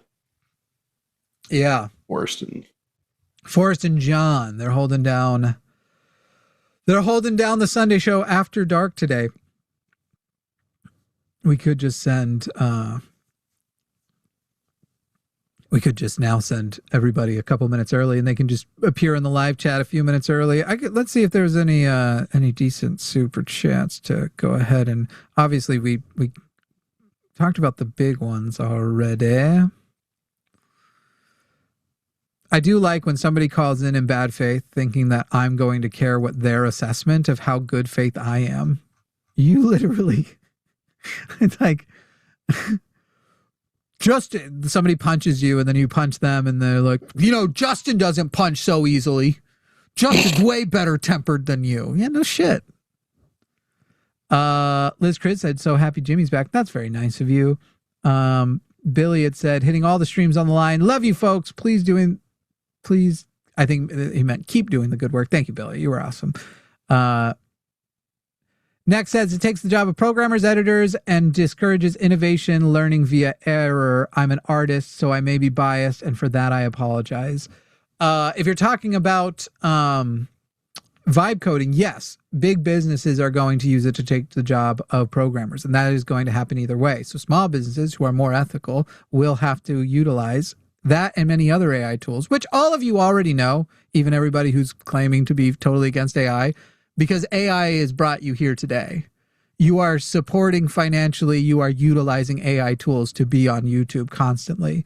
And so we're all utilizing them.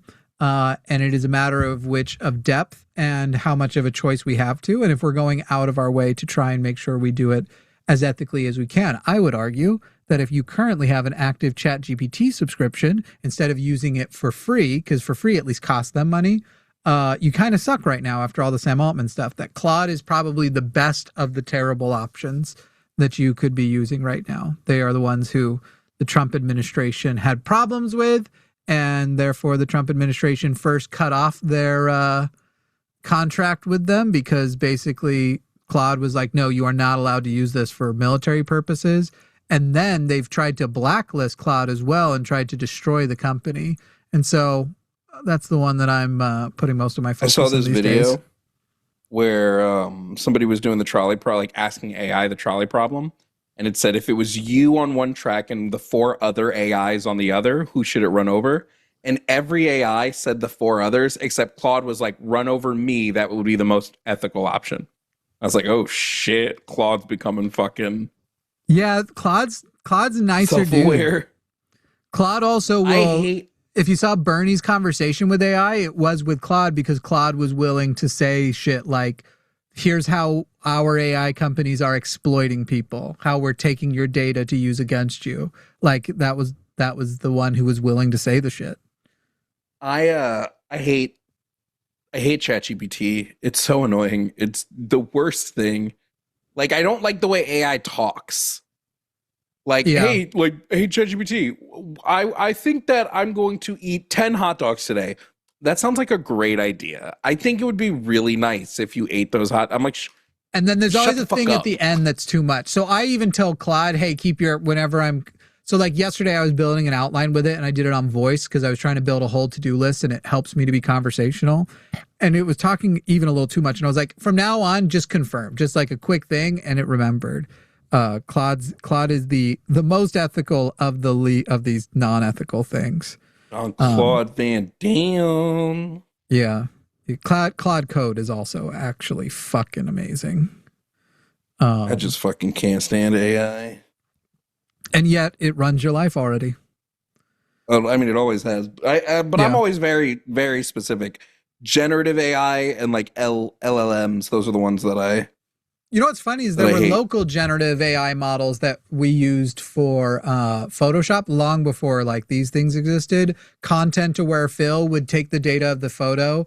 And so say you removed somebody from a photo, it would, based on its data and the picture itself, guess the way that would fill in. But it wouldn't add like a puppy. It'd be like, okay, that's a grassy area behind using models of the grass before and what this is generally supposed to look like. So those algorithms existed, but now where it's straight up stealing in a capitalist society, artwork, where capital obviously is the incentive. That shit's garbage. I've seen some people offload like LLMs, like they've offloaded them so that they're no longer on, like they're on like a public server, like they're on like their own server at their house. Or you can run them, you can run them at home.